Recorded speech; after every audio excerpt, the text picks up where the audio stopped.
Welcome, everybody. I'm calling to order this Board of Education meeting. It is Monday, February 9th already. I can't believe it's going so fast. It is 5:40 p.m. We're in the Nashua North Boardroom. Ms. Raymond is out tonight, not feeling well. So, Ms. Lamfier, are you up for the task of clerking it? I think so. Okay, awesome. Do you mind doing the roll call? And after you say the prayer, Ms. Lewis, can you do the Statue of Liberty for me, the Pledge of Allegiance for me? No, you have to stand like this. Okay, all right, so Ms. Giglio? Here. Ms. Prin? Here. Mr. Johnson? Here. Ms. Raymond is not here. Ms. Lewis? Here. And Mr. Salvi is not here yet. I am here. And Ms. Lopez? Here. And Ms. Bishop? Here. And we have Dr. Andrade and Mr. Posca, Dr. Scarpati, and Mr. Gray. And is Mr. Bouse here? Or did he? He's here for the HR. He's here for HR, but he's left since. Oh, okay, all right, thanks. And then we have our student reps, Rep Saad? Here. And Rep Prachoru? Here. And I hope I'm saying your names right. If I'm not, please tell me, okay? Yeah, you're good. Okay, thanks. And I went to the statement, not the prayer. Okay. All right. As elected officials, we have the high honor and the serious duty of managing the educational institutions of our beloved city. In our common endeavors, may we find a spirit of unity and understanding, which will enable us to face our multiple problems with an objective mind, with justice and charity for all, so that any and all decisions made by us will be for the betterment and greater happiness of all of our fellow citizens.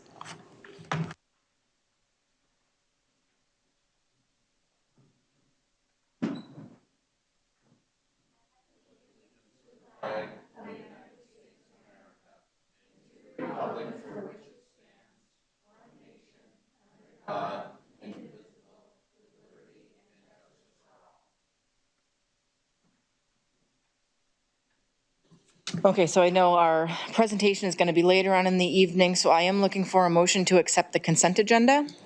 So moved. Thank you, Ms. Giglio. Can I have a second? Second. Thank you, Ms. Prin. Any comments or questions? Seeing none, all those in favor of accepting the consent agenda, say aye. Aye. Aye. Any opposed?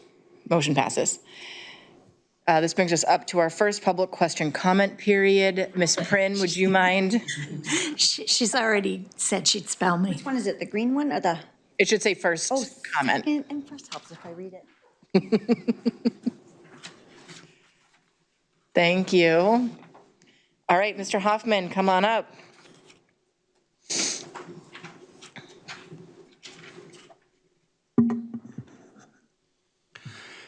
Gary Hoffman, 38 Perham Street, Nashua, New Hampshire, Townhouse D. You will see under new business an item that you had taken up at an earlier meeting. The American Sign Language and Family Engagement Coordinator contract. There was a drafting error in the process. You know, the two teams really had quite the task to do. We had to build not only a contract from scratch, but we had to do something called master bargaining, which is put two units into the same contract. This is not an easy task to do, and so forth. We did catch a drafting error that was important to fix. It's now fixed, and we're ready to go. So, but we felt it was necessary to bring it back to the board just for it to make sure that the process is honored. So, I just ask you to approve it again. Thank you. Thank you. And this brings us up to our superintendent comments. I'll hand the floor over to Dr. Andrade. Thank you. Good evening, everyone. As we're getting ready for our budget meetings for February 17th and 18th, I was really reflecting on the last year of some of our celebrations and many accomplishments. So I just want to kind of review where we've been over the last year or so really quickly. As you know, we moved forward with our strategic plan. Our work remains grounded in our district's vision that Nashua is a community where curiosity drives education and every learner is valued. Our decision-making and priorities continue to be aligned with our four focus areas around the strategic plan: climate, culture, and community engagement, teaching, learning, and leading, operational efficiency and future planning, innovation, research, and design. And again, just really at the high level of that vision of where we're a community. In the next couple of weeks, we're going to have a lot of curiosity to drive education, and everyone needs to be a learner. So everyone around the horseshoe, it's just not our students, but it's our community as well that we need to learn on how do we move forward. Across these focus areas, we're seeing strong evidence of progress. Academically, our English learners have demonstrated significant growth across grades 3 through 8 in both ELA and math, with gains ranging from 10 to 30 points over the past several years. We also saw Maine Dunstable and Charlotte Avenue Elementary Schools exit from ATSI status based on spring 2025 SAS results. And Sunset Heights Elementary was previously recognized as a nationally distinguished school for exceptional performance and growth. Our students continue to earn recognition at the state, national, and international level. Nashua North High School had 2 National Merit semifinalists and 4 commended students. And our Granite State Challenge team advanced to the top 14 in New Hampshire. Addie Kalkani was selected as the to represent New Hampshire in the United States Senate Youth Program, one of the state's highest student leadership honors. At the international level, Amaya Karad of Nashua South earned first place in the International Science and Engineering Fair for his AI-driven research on brain aging. We also see strong outcomes in our career readiness and real-world learning. 72 students qualified for DECA's international competition, while multiple teams placing among the top in the world.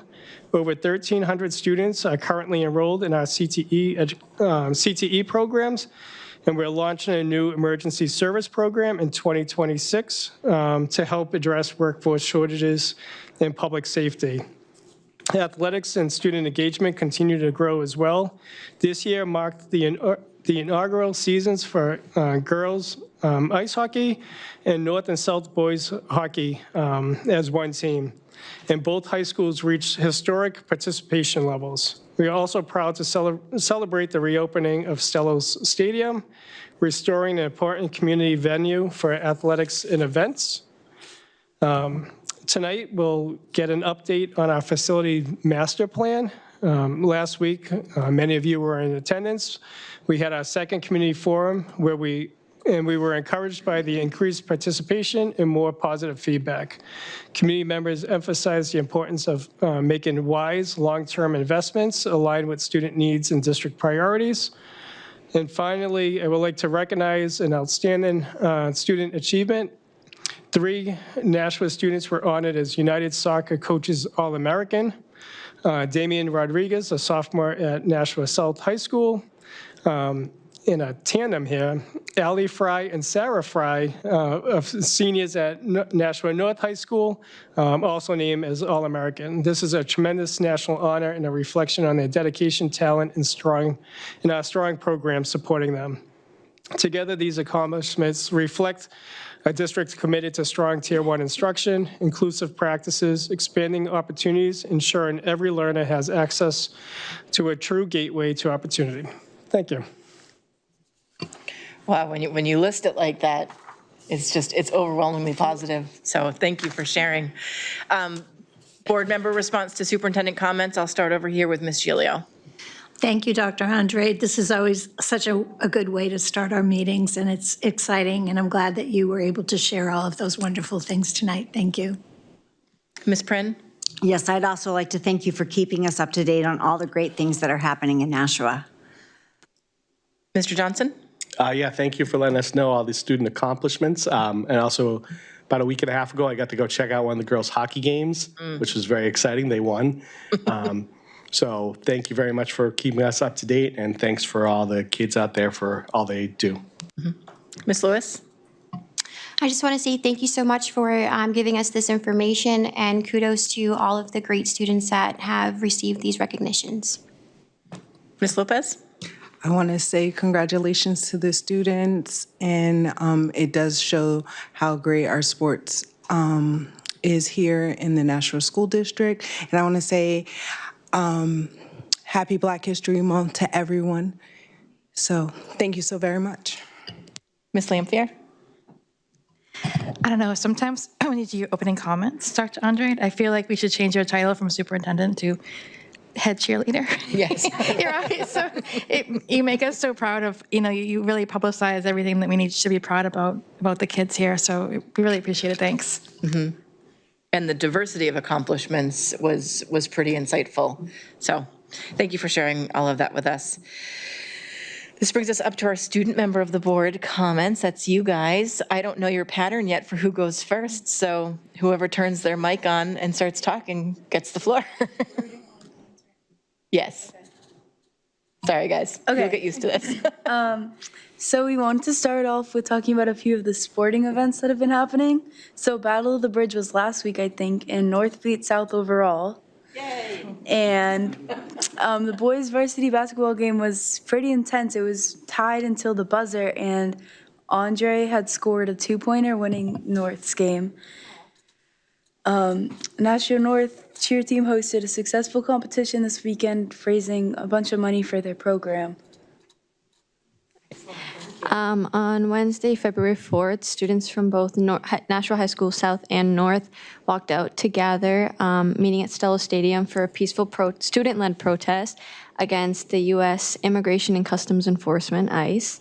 Both Aaliyah and I attended the protest, and there was an amazing turnout with hundreds of students showing up, speaking out, and exercising their First Amendment right to discuss political concerns.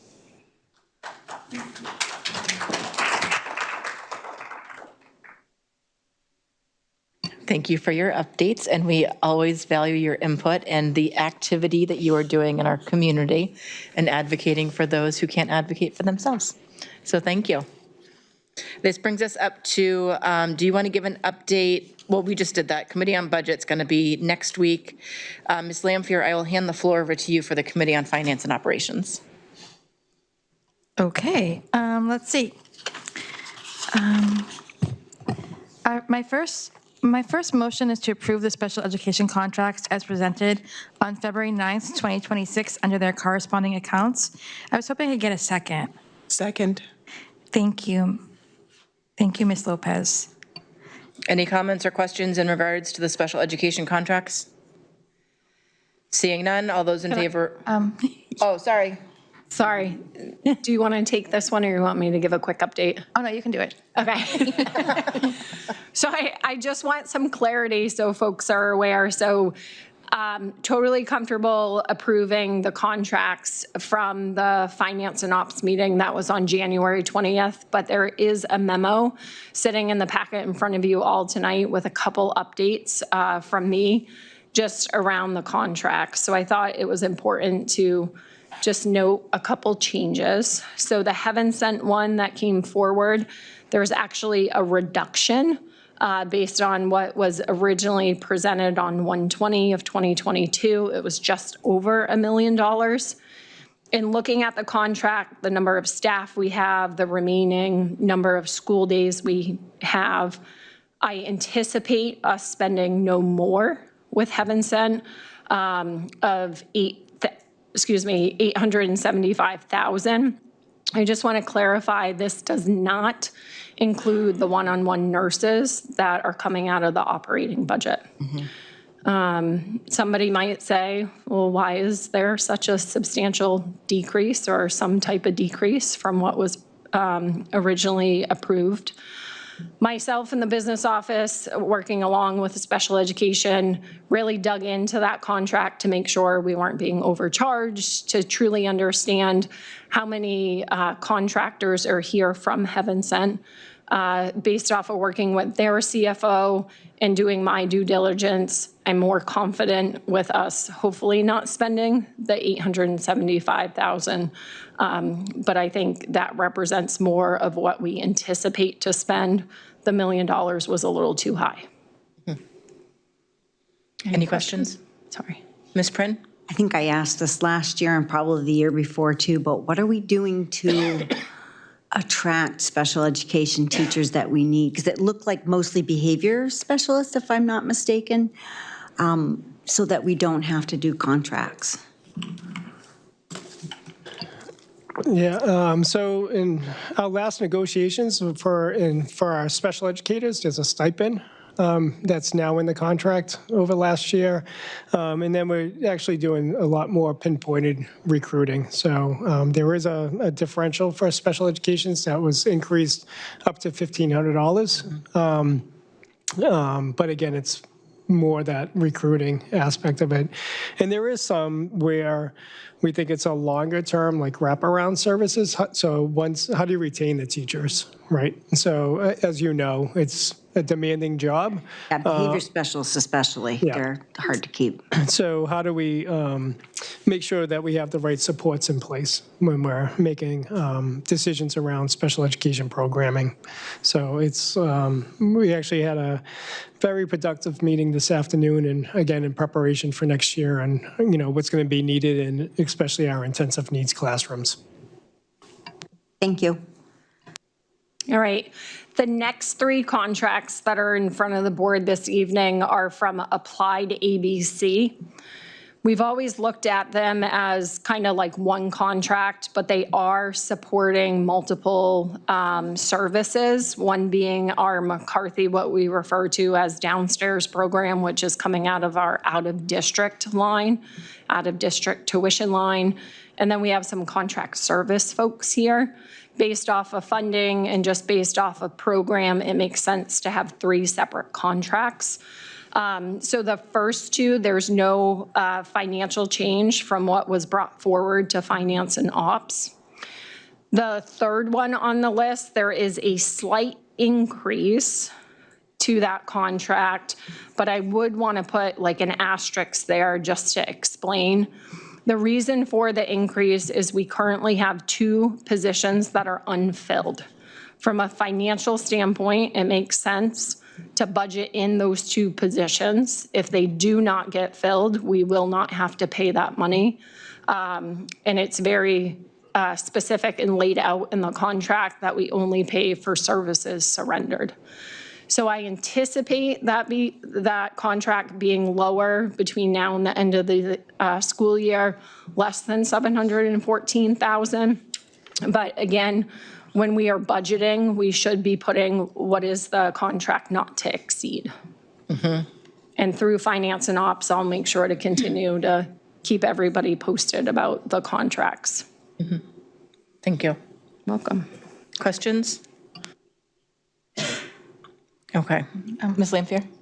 I just wanted to say that, it looks like the people that do the contract services, they cost us so much more because, they're 2 to 3 times more than what we pay our regular teachers. So ideally, what we would like is to have people that work for the contract services come here to work and then decide that they'd like us better and stay here. So, so we'll see how that works out. That's my real hope.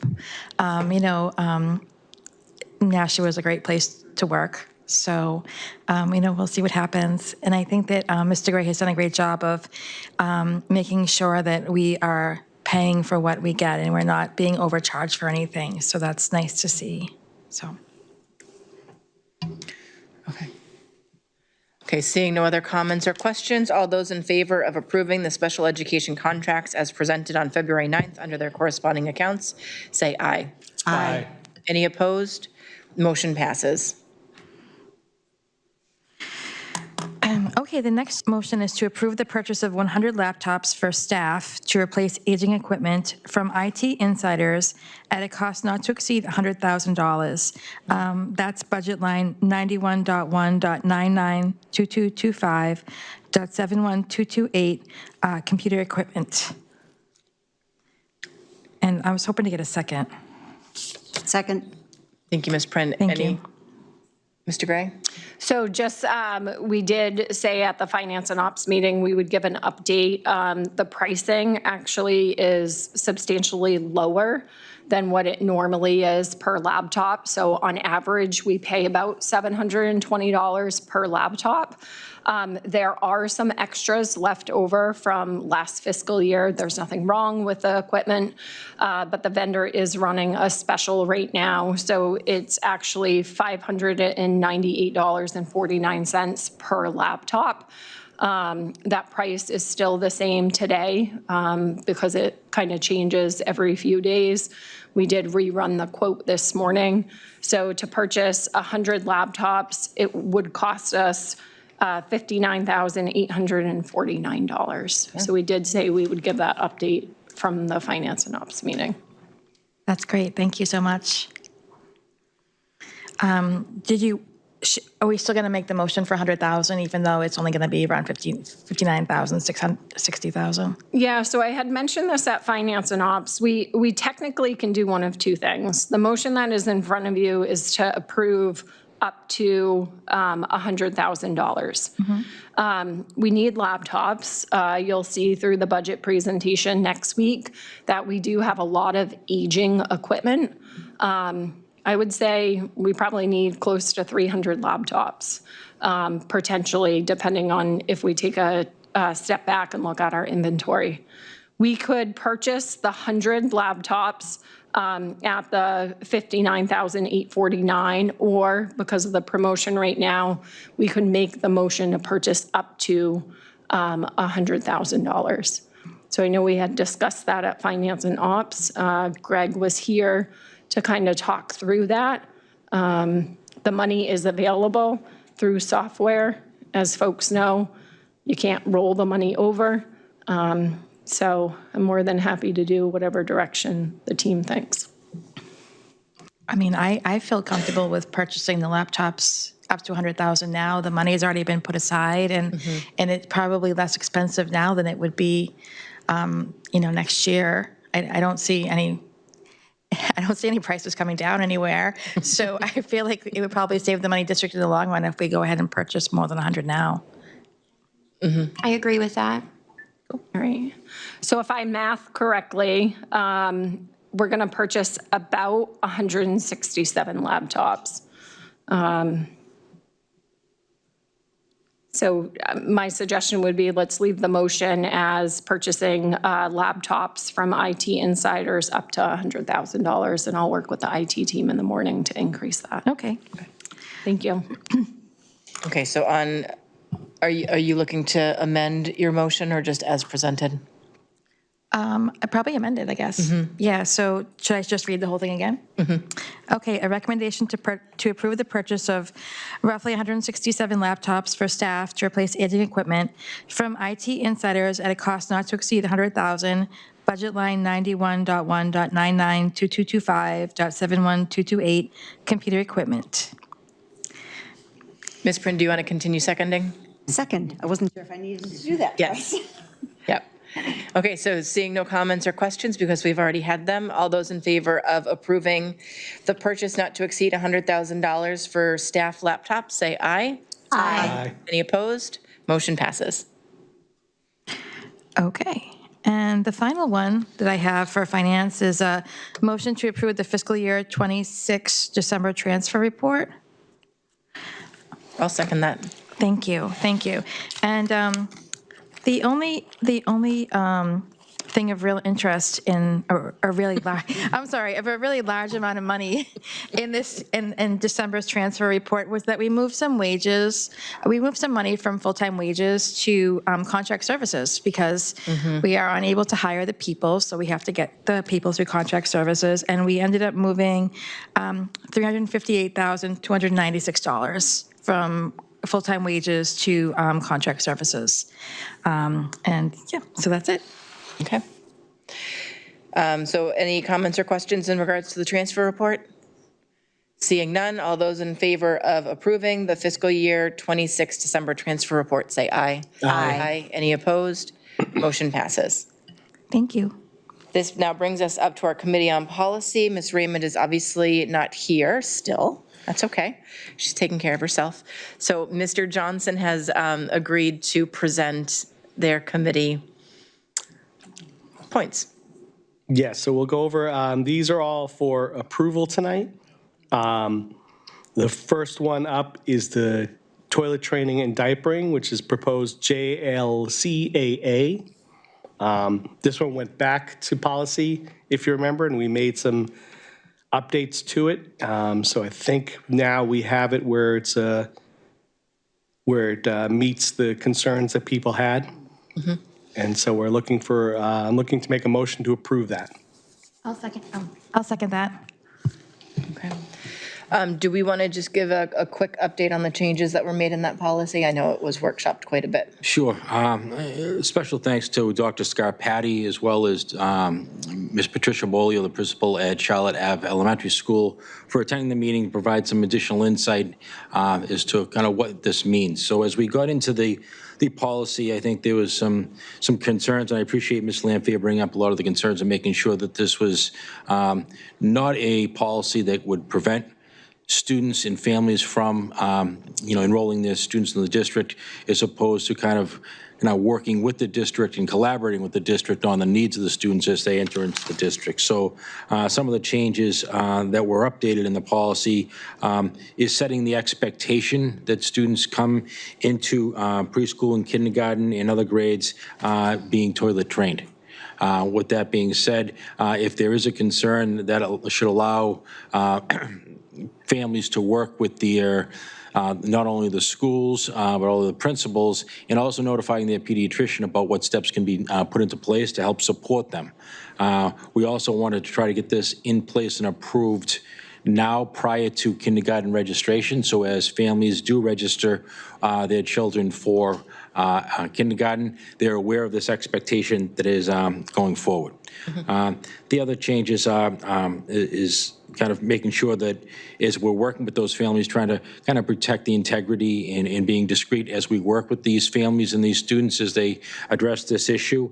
And again, just starting that collaborative process early in the career and I can have our relationship with students in the schools. So hoping that, I think with these changes that the policy committee has made based upon a lot of the insight from Dr. Scarpati and Ms. Bolio, that this can be moved forward and approved. Excellent, thank you. Any comments or questions? Okay. So Mr. Johnson made the motion, Ms. Lamphia seconded it. If we're seeing no other chit chat about it, all those in favor of approving policy JLCAA, say aye. Aye. Any opposed? Motion passes. Thank you for taking that back to committee and doing all that work on it. Thank you. Rob, did you want to go over first readings or? Yeah, we can, I think we can, these are all, because I think we wanted, Mr. Posca, do we want approvals on all these tonight, or are these just for first readings? Just for first reading. These are all for first readings. I think for the most part, there are some subtle changes in the policies. I don't think we're bringing forward anything. Right, the toilet training was the only. Big one that had to be acted upon tonight. Again, these were some of the policies that we were going to bring forward at our January meeting that was canceled due to the weather. So we have a variety of other policies. Some are new policies from, one is based upon ED 306, and that really kind of ties up all of our loose ends with the ED 306s and some of the updates from the state. So again, as we go forward, I think the committee, BDE committees and delegates just talks about the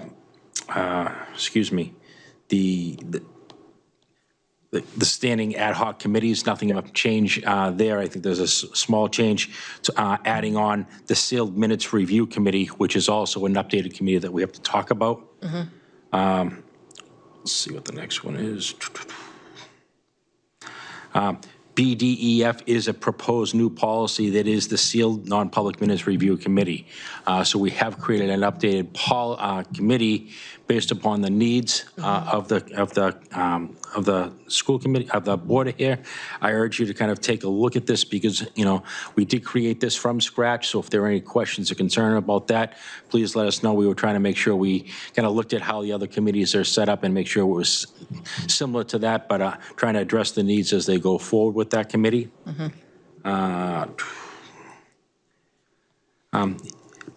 Policy EBB is all about school safety. We've kind of taken some updates from the NHSBA version and kind of plugged it into ours based upon some of the updates from NHSBA going forward. A lot of it is just kind of semantics and the looks of what it looks like from NHSBA to ours, so not a lot of changes there. We've kind of adopted a lot, so it looks like a lot of red lines, but really it's kind of adopting the NHSBA version. Where are we in the next one? Accident reports. Accident reports, thank you. Oops. Again, accident reports, just bringing that forward for review. It's been a couple years since it's been updated, but by updating EBB, we're bringing forward EBBB. Sounds a lot funnier than it is. But so just bringing that forward because they go hand in hand. And after accident reports, there's our Crisis Prevention and Emergency Response Plan, EBCA, and then EBCH. Also kind of go hand in hand. EBCA did some work with Chris Lassard from the district regarding some of the updates there. So we worked together on some of those updates from ED 306 just to make sure we're in compliance with that. So those updates are some of the work that Mr. Lassard is recommending what we're doing. In EBCH is Chemical Safety and Hygiene Plan. It is a new policy, but it's not a new practice. So we currently have this in place in all our schools. ED 306 has now made this a policy, so we're in the, what we're doing is making our practice now a policy. So that's what's coming forward here. There is some next steps that we have to do with, when we get a little bit deeper into this policy. It's beyond just, just what is in the science labs at the high school. It also talks about, the cleaning supplies that are utilized in, from our custodians. What is the cleaning solvents that are used in the kitchens?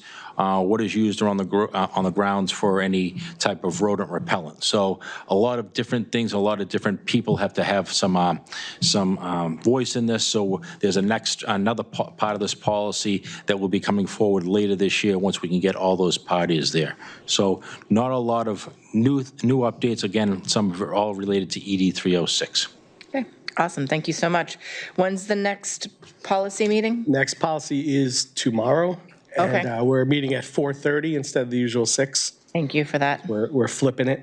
Yeah. So we will be tomorrow at 4:30. Okay, excellent. Any updates from C&E, Ms. Prin? No, but we're meeting tomorrow Exciting, at 6. at 6. Yes. Okay, and then Ms. Gilio, Committee on Human Resources? Okay, we had an interesting meeting tonight, but we did not approve any hirings. So we're reorganizing the HR committee, and instead of having a short meeting before each of our board meetings, we're going to meet quarterly. Yep. But we're going to dig into some things that have kind of been left on the back burner for a while that need to be updated. I had hoped Mr. Baus would still be here to speak to it, but basically, the new committee structure is going to be different. Thank you to Ms. Lewis for being here for the meeting tonight. And then we're going to we reviewed the policy BDEB, which we want to we're going to make some changes to it and then submit it to the policy committee and then have that, done through the regular policy channels. And one of the things that we're going to be doing is updating job descriptions across the board. And so part of that tonight included job descriptions for the assistant superintendents, which were updated tonight. And we're going to determine an order so that we can go ahead and update all of the job descriptions in a manner that makes the most sense to us. So we didn't really have any motions or, other than to adjourn, Yeah. which we did. No, it sounded like you guys were doing a lot of workshopping. We which- did, and we'll be doing a happening lot of committee. work. I mean, I think that this is going to expand the role of the people on the committee, but I think it's important work, and I'm looking forward to it. It's very exciting. Yes.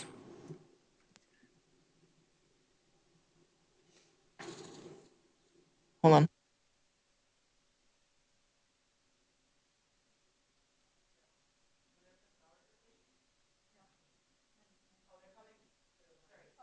We're having personnel recommendations are coming straight to the full board now. They're not, Oh, okay, so it's redundant to go from HR and then 10 minutes later, Okay. having all of us vote on them. all right, thank you. Yeah. Thank you, Ms. Gilio.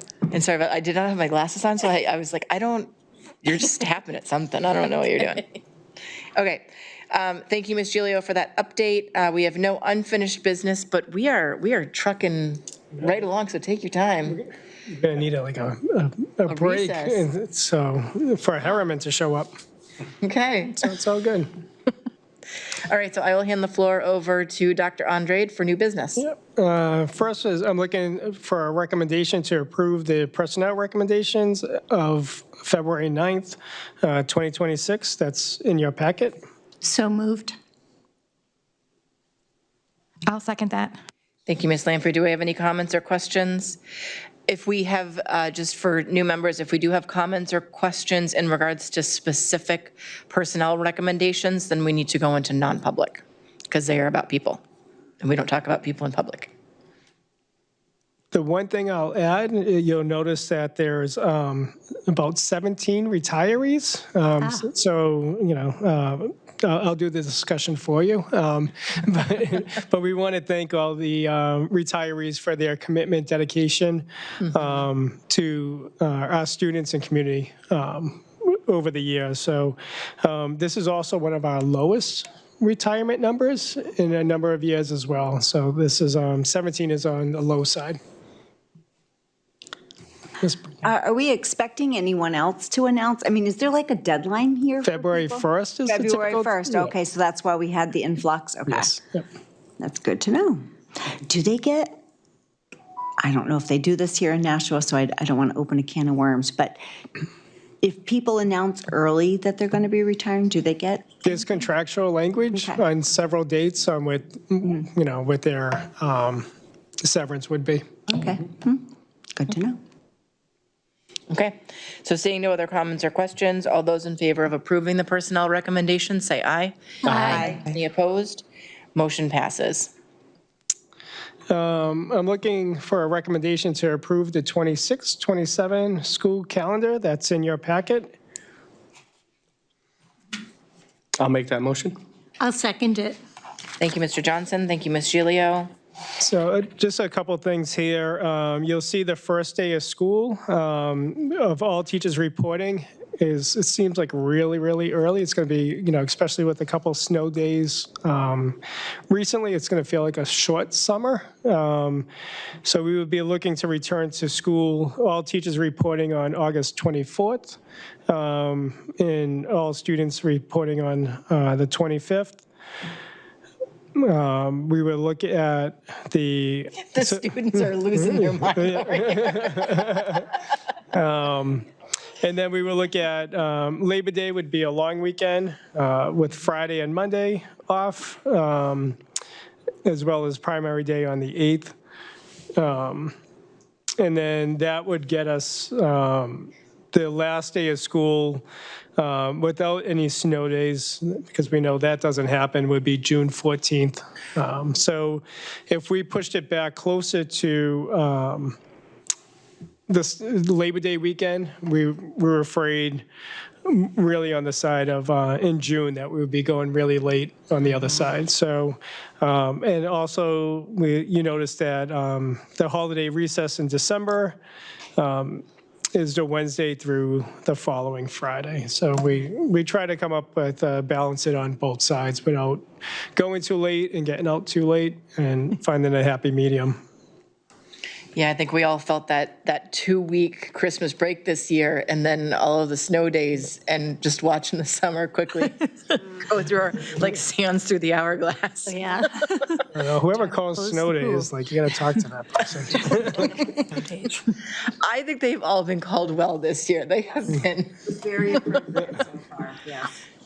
Ms. Julia? I just wanted to say that I think that a good job was done with this calendar because we are all faced with the fact that Labor Day is as late as it can possibly be. Yes. Which has made it difficult for a lot of school districts. And I think this calendar looks really good. Yeah. So thank you to the people who did the work. Yes, I know I already have friends who are struggling with summer camps who aren't normally open. So there's a whole week that Mr. Gray, is that you? Yeah. No, I'm planned. Probably too far ahead.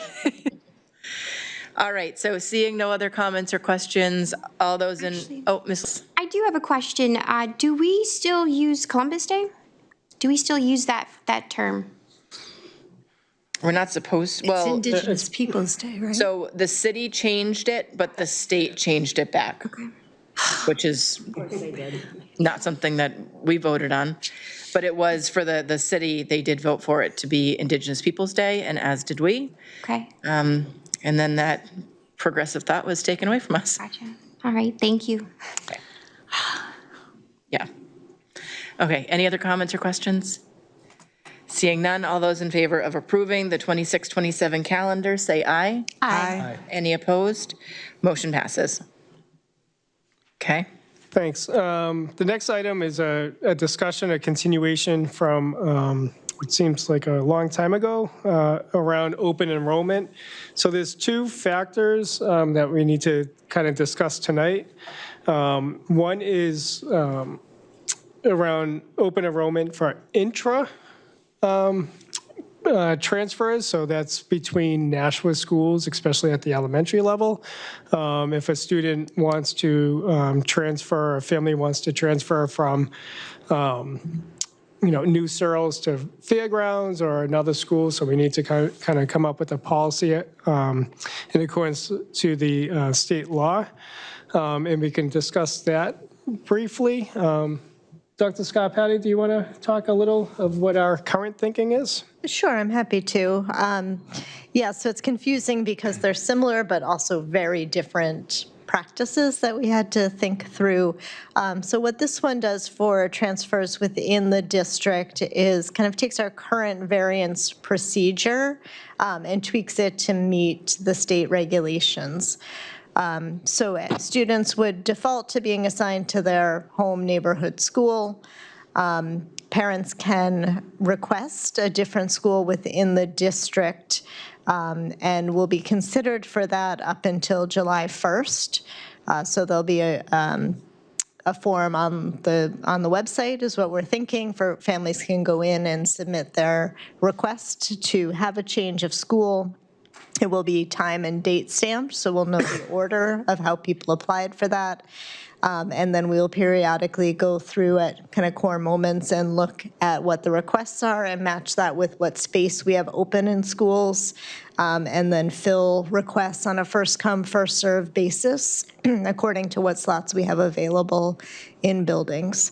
That process would be in place up until July 1 per the state regulation. And then there would be a wait list beyond that. If a family wants to put in a request to transfer schools beyond that July 1st date, it would revert to the previous variance procedure where they can submit that request, but it's really at the principal's discretion based on space and other factors. In terms of what we would use as guidelines for if there was room or not, we had to take into account a couple of pieces, including class size limits in the contracts, as well as the fact that we have students move in all year, right? So we don't want to fill classes to capacity July 1 and then have students move into that neighborhood and not be able to get a spot in their home school or having to be adding a teacher in October, right?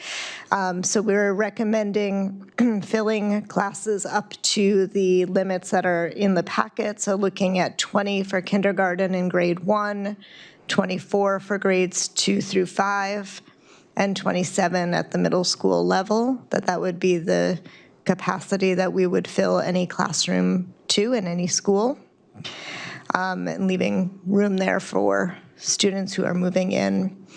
It's also important to note that transportation is not provided in any of these scenarios, so families would need to be able to do the transportation, and we cannot guarantee spots for siblings. So for example, if you apply for your first and third grader to go to a different school and the third grade class has spots but the first grade doesn't, then the family would need to make a decision of if they want the one to go or if they're retracting their application.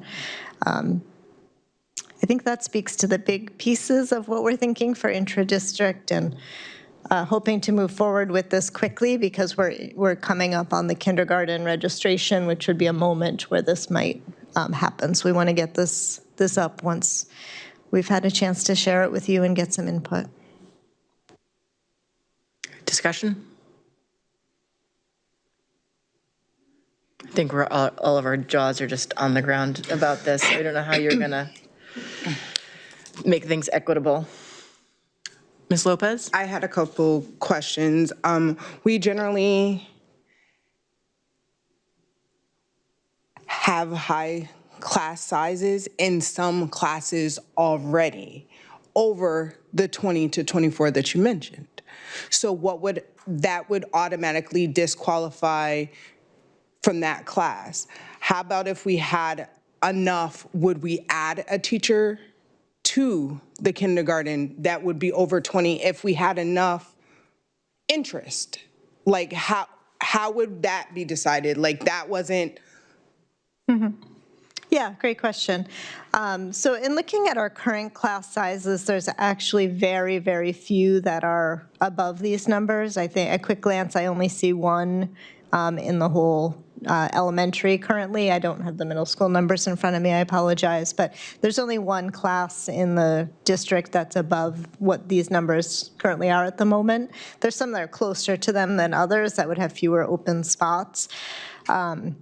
I think what we had talked about, given budget implications and planning for that, we would only add a teacher if there was significant enough demand to warrant the addition of another teacher, and there was enough, the interest was concentrated from certain schools where you could move a teacher, as opposed to adding an additional FTE to the budget.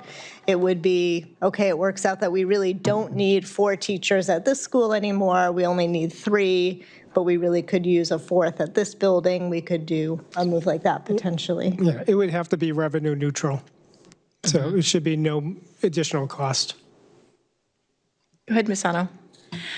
So to my understanding, if a elementary school reaches their max capacity, they can get another pair in the classroom, is that correct?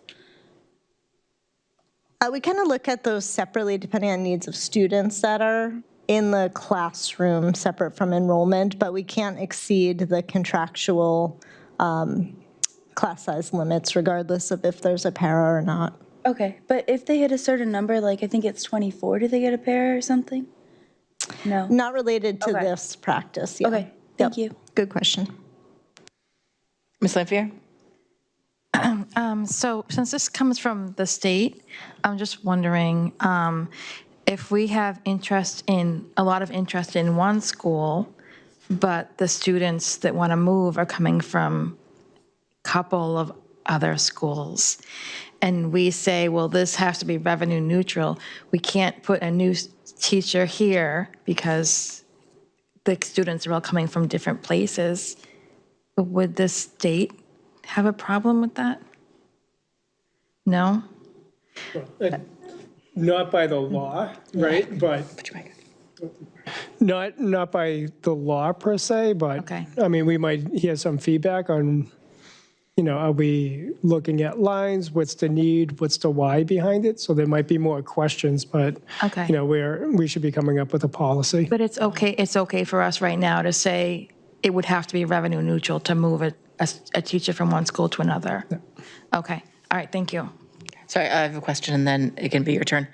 Does July 1st give you guys enough time per the contract if you do need to move teachers around to just going off the fact, like, if we have a large influx into one school, and it would be beneficial to just move teachers around and still be revenue neutral. Does July 1st give you the time contractually to be able to do that? It is late, so we would be working with the union leadership on having these conversations of, I think the layoff notices are the second full moon after the third Tuesday, and, whatever that language is in May when we have to lay off people. But there is contractual language where we need to give people assignments. Yep. And I think that's the first week or so of June. But there might be those next couple weeks, depending on the enrollment. But the law is July 1st. So hopefully if we're able to pass this and get this out to our families sooner, then we'll be able to make those decisions prior to June. Do we typically have a significant amount of people looking to change schools, not for convenience of like childcare or location? We have a number of families already on variances year over year, so we need to go back to those families to see who's on variance, start the process over again. But I do expect to see a increase of people asking to change schools. Okay. I think just to that question, I think it's important to note, and we'll make sure we communicate this, that families that are currently on variances do need to apply through this new process moving forward. So we'll make sure that communication is clear to families as well. But it's important to note, if you do the normal variance process and do that later and the spots are already full, you would then be out of luck. So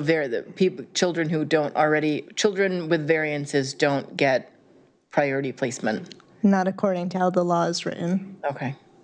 That's a question. Sorry, go ahead. My question is like, how does the priority work for students who are trying to get a variance? It sounds like it's by date. Yeah, so what we're proposing for this would be first come, first served, based on when the form is submitted up until the point where a class is full. Is there any priority for students where, especially in the elementary school level, like where one school may have more resources for them, like in terms of like a program for special needs? Yeah, that would go through the IEP process. So some students may be recommended for a different school based on a program that school offers related to special ed, and that would be done through the IEP process. That's a really good point, actually. So that would not go through this process because that assignment's done through the special ed team. Okay, thank you. Ms. Lampier? I'm just wondering if the state happened to reach out to any of the school districts or to our school district, wondering how their new rule or their new law would work with our union contracts.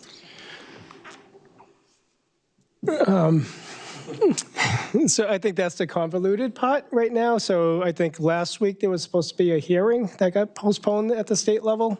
And I think we want to be really prudent tonight to make sure our district is moving forward.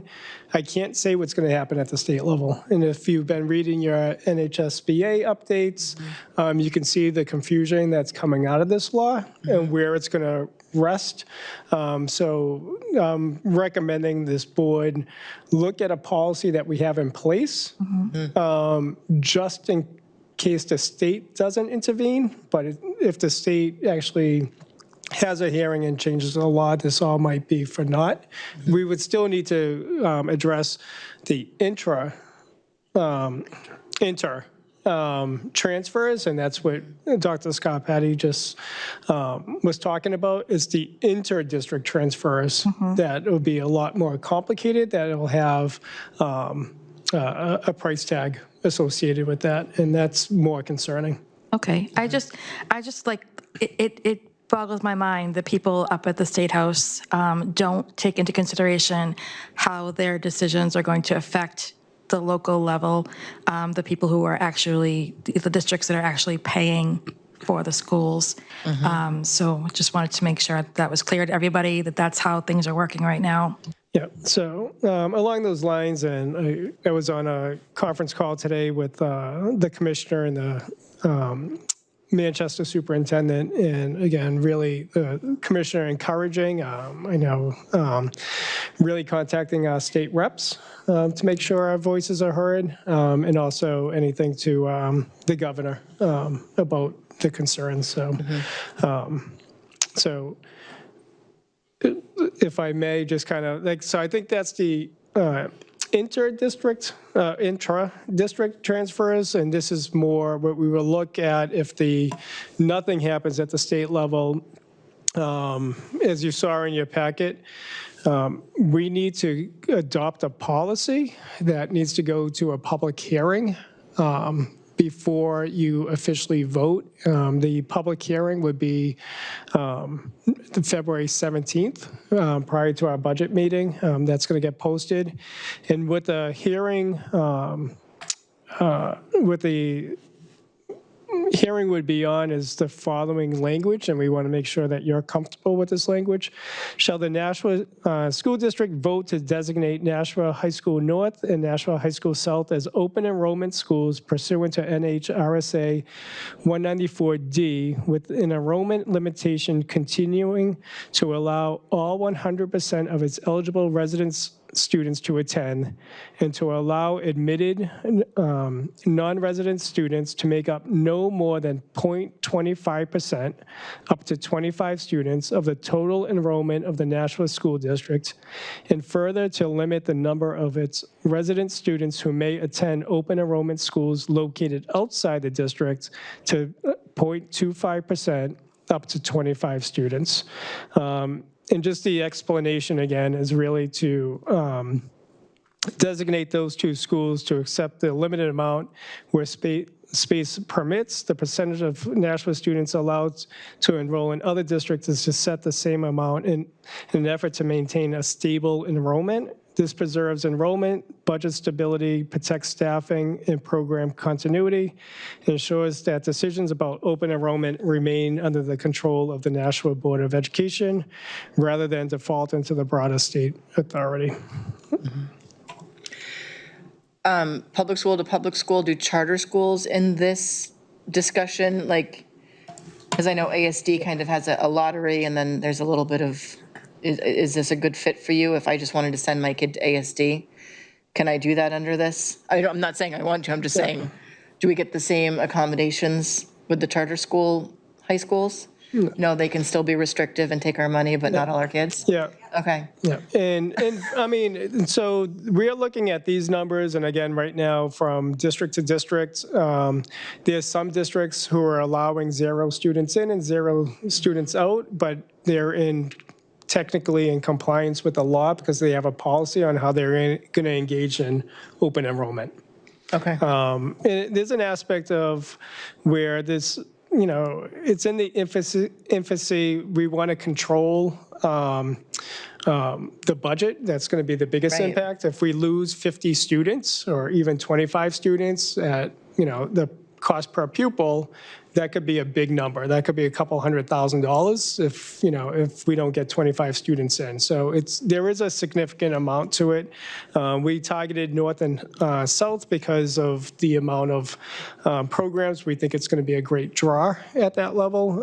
And I think over time, looking at our strategic plan as we look at innovation, looking at, our schools, we heard earlier, our schools are moving in the right direction. I think Nashua could be a draw to people. So again, zip code should not matter in the size of, in the quality of education. So in theory, I think more work needs to be done without the detriment to Nashua. But I think this policy currently protects us, at least budget-wise, and kind of going from there. I have one more question. Sorry, guys. So what you're talking about, when we think about students transferring in and out, we're thinking of kind of mainstream students, but what about the students that require special education needs that go above and beyond the average, what is it, like $18,000 that the out-of-district would have to pay for us? If it's a student that has higher needs, are they still at the 18 and we're picking up the rest of it? Yeah. Good question. I mean, that's exactly what we're debating. 'Cause that's what at the State House is kind of debating. Right. So if I'm, picking on, I'm a Merrimack resident, but we have better special education programs Right. at McCarthy or our elementary schools. Can I just go through the open enrollment program? And now it's a $40,000 student. Right, because we currently charge tuition for those out-of-district Correct. students that are using our services. Yeah. And So if- we could lose a substantial amount of revenue. So if it's solely for, and, in theory, it should be an IEP placement because they're coming for an IEP, programming. So you would, similar to the conversation that you just asked, if, a student at the elementary level needed more services, that's through an IEP. So I would think through the open enrollment process, if you were going to place a student in a more restrictive environment, it should be through an IEP. The law is not, as it's written, currently clear on what would that differential be. Okay, so that's a TBD, That's not but good. it's probably going to be It's not. on us. Okay, thank you for that. Oh, sorry, girls. If we're not meeting like the maximum or like the intended amount of how many, like the money that would be spent for the students coming from other districts, is that money put into residents of Nashua for like per pupil students? I think we need a little bit more clarification. Like, is the money that would have been spent on students from other districts, if we're not meeting that, like, that maximum amount that we can spend there, is it put onto is it given to students from, like, that are Nashua That money, though, residents? that if it's not spent on the, So the money follows the student. So, if it costs, just superintendent math, it's simple, right? So like if it costs $20,000 to educate a student and from Nashua and that money and that student enrolls in Merrimack, that $20,000 would go to Merrimack. Okay. So it kind of follows the student. And then if a Merrimack student comes to Nashua, the per pupil from Merrimack would follow that student as well. So what becomes difficult is if Merrimack's per pupil is less than Nashua's per pupil, who makes up that difference? Right. Right. I was wondering if distance is a factor, like if someone from Concord wanted to attend like the Nashua School District, would their fee be increased? So there's no transportation, right? So we wouldn't pay for transportation, but it goes into what's the Concord per pupil expenditure. So it could be, per pupil is really difficult because some of the smallest school districts, there might only be like 500 students in the whole district. And their per pupil might be 34,000 because their total cost is spread out among fewer students. So with open enrollment, the fee to transfer into the Nashua School District still remains? Yeah. Okay. Ms. Lewis? So I had just a couple of questions. So for the intra-district transfer request form, is that live right now? I see that it says from February 2nd until July 1st. And the link on this sheet is live, but it's not posted anywhere other than in our packets. So it's ready to go when we're done here. Yeah, when it's not been, we were aiming for February 2nd, and then the last meeting got canceled because of the snowstorm. So we'll get it up as soon as possible. Thank you. And then the other question was, I know we mentioned first come, first serve, and then we also shared information about whether or not a student has an IEP or has extensive needs. Is there another way, or is there some metrics that could be used to see the student as a student themselves, like what their needs are and like why moving to or changing over to another school would benefit them? I see the first come, first serve as lacking in access and opportunity to everyone. Can you say, can you say more? I don't know how lacking access, it's really a parental guardian choice. I think all of our schools offer access and opportunity for all of our students. So this is not about not providing a program, this is about a choice, right? So yes, so in having that choice, so let's say some parents, maybe they're aware, right, that they can complete this form. And some have no idea that this form exists or that there is a possibility to send their child to another school because maybe their child is experiencing differences at the school that they're attending, like let's say bullying, for instance. And, they share their concerns, with other people, like these are the things that are happening at this school. I wish I could send my child to another school, but that's not our home school. But maybe they are not aware. And this, again, hypothetical situation compared to some of the information that we've heard in these board meetings and same thing from the public.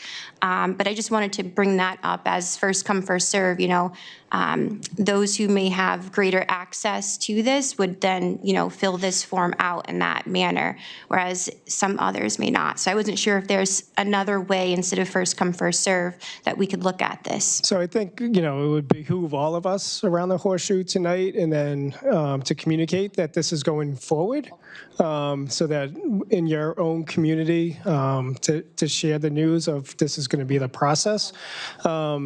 That being said, we've always worked, as I said earlier, there's a number of families on variances, so this is an open enrollment of this is a choice, but we've worked, over the years with individual families. If a school is not working out, why is it not working out? And we make different choices. So this is really about an open enrollment choice right now, as opposed to is the school meeting that child's need or not, which might be an individual kind of conversation.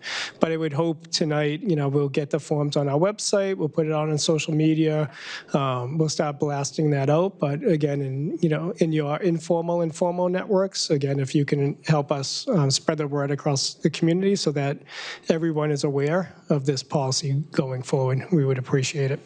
Okay, I think that my concern still is just the first come, first serve part. I think that's the big thing. I understand everything that you mentioned. It's just the first come, first serve piece that I wanted, I guess, everyone to take into consideration. Thank you. Thank you. Ms. Lamfair? I'm just wondering if this open enrollment policy right now, if it will change the way that our deaf and hard of hearing program works or the way that Brentwood works. Well, that's our concern as well, that if we have a student from a neighboring district and, that's currently our special revenue funds, that they, signs of learning students outside New Hampshire pay a tuition. Mm-hmm. So if they go through the open enrollment process, but, that would only be at the high school level right now, not our new Searles or middle school level, would they argue that they enrolled through open enrollment and thus don't have to pay tuition? Okay. So that's why we have Attorney Bennett's guidance. Mm-hmm. Okay. And also with this limit on kids that are able to come in and out of the district, would that count children who want to go to say Alvern for Nope. other programs that we don't have? Would they be counted in the 25? Yeah, so CTE, we would still have seats for the CTE program. That wouldn't be impacted. We will continue to run those programs. Okay. All right. Thank you. So if there were a student with an IEP or special needs and they were unable to pay the tuition but wanted to come to the Nashua School District because their student would receive better support, how would that work? So it's not up to the families to pay, right? So it's every child is has the right to free and appropriate education. So it's whether the sending district or the receiving district to really work through the IEP process so that there is not a cost on the family through public education. So, and then it's the family, the districts that talk about the cost and who goes from there. But there is, in public education, there is no cost to a family. Ms. Lopez? So I guess my question is, why are we only concentrating on the high school and not concentrating on the other levels of education? That's my first. Yep, great question. Because right now it's so unknown that we want to just limit year one. We have the most flexibility at the high school to take students in. So we're hoping once this is a little clearer that, again, as I said earlier around our strategic plan, that, I think our district is moving in the right direction, that we would be welcoming more students, K through 8. But starting at the high school, just to, again, limit our exposure of what a cost may be. Like if we open it up more than 25, and we don't, even with the 25, it's kind of risky. We may lose 25 students and not receive 25 students, right? So that could be a cost of like $400,000 with no revenue coming in. So that's a, it's a risk in this policy. I guess to follow that up, as that's a risk, and we're going to be working hard in the next 2 weeks to do the budget, why can't we just say no like the other districts? You can. That's why we're having the discussion today. So this is what we're proposing. We're having the discussion on what is the right number.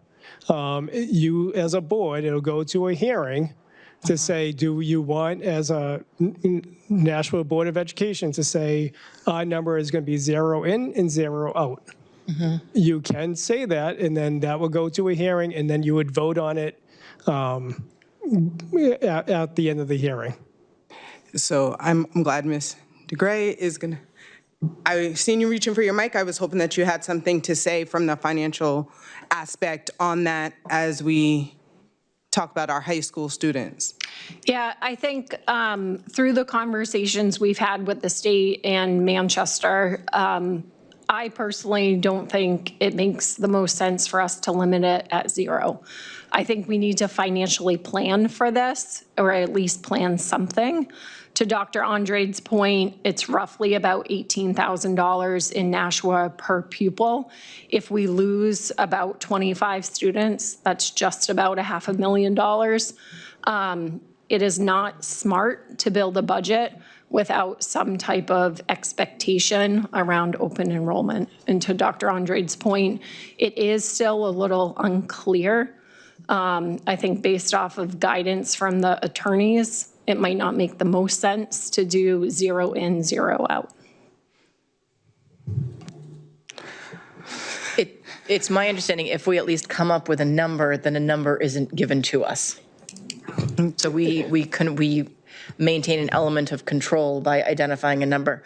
But what we're voting on tonight is, do we want to have an open hearing? No vote? So there's no vote. We just wanted to make sure that the wording for the hearing is correct, like we meet the kind of the spirit. Yeah. And then we'll have the hearing, and then you vote on that after the hearing, similar to like budget, so. Right.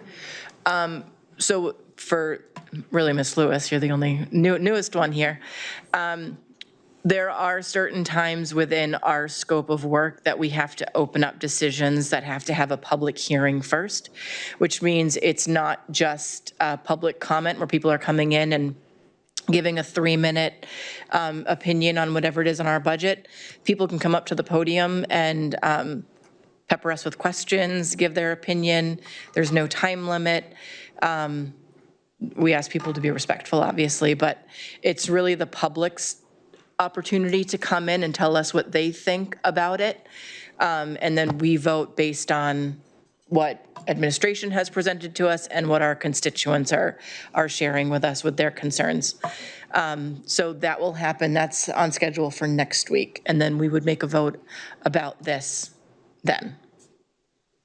But if you have any more questions, feel free to reach out to everybody. You guys too. Feel free to reach out to anybody on this end of the horseshoe if you have follow-up questions, because this is a lot of information. Okay. Yeah, it's over the next week or so. Again, watch the NHSBA. It's a lot of moving parts going on with the deliberation around this proposal in Concord.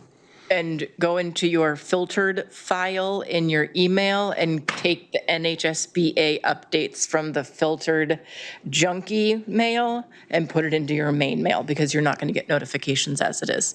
It kind of spams it, even though it is not spam. It's very important. Okay. Any other comments or questions? Okay, this brings us up to our Yep. contract. Yep, make a recommendation to approve the revised Units E, sign language interpreters, and F, the family engagement coordinators, collective bargaining agreement for 2025 through 2028. And after we get the motion, I can have Mr. Gray explain a little more. I'll make that motion. Second? Thank you, Ms. Gilio. All right, thanks, Dr. Andre. So looking at the costing sheet that was originally presented several weeks back related to the sign language interpreters and the family engagement coordinators, luckily from the partnership from Citi, they did catch that there was a significant change to the medical insurance piece that was agreed upon during negotiations. That significant change actually was an impact to our employees who go ahead and select anything but a single plan. So any employee that is selecting a two-person plan or a family plan, currently our employees pay about 80-20. So 20% they're paying, 80% Citi pays. Based off of the language that was agreed upon, and I think it was lifted and shifted from another contract, the intention was to not have these employees actually paying more. So just for example, it roughly costs about $250 per paycheck for these individuals. If we agreed and moved forward with the change, some of these employees would have been impacted significantly, anywhere between $500 and $800. So thankfully, our Citi partners and the benefits team caught it. When we do a costing sheet for an analysis, we basically use the organizational-wide calculation of like an 80-20 split. So when we build the costing sheet, we don't look at every single employee in that collective bargaining unit and what they elect for benefits. So although there's no air quote materiality change to the costing sheet, there was going to be a substantial change to these employees. So the right thing by our employees to do is to go ahead and make this change. So financially, you're not going to necessarily see that impact because, again, we use a projection on the costing sheet. Any comments or questions? Okay, seeing that, I think we're all happy that we caught this. Our staff definitely does not need to be run out of our district with too high insurance costs. So grateful that you guys put in the work to get this to us so we can make this change. So I am looking for all those in favor of approving the revised Units E and F collective bargain agreements for 2025 to 2028, say aye. Aye. Any opposed? Motion passes. Now we're up to the facilities master plan. And they're here. They are here. They're here right on time.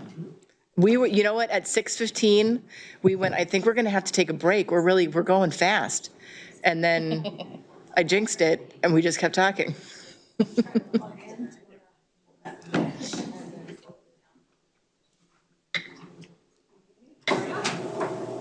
Oh, girls, move.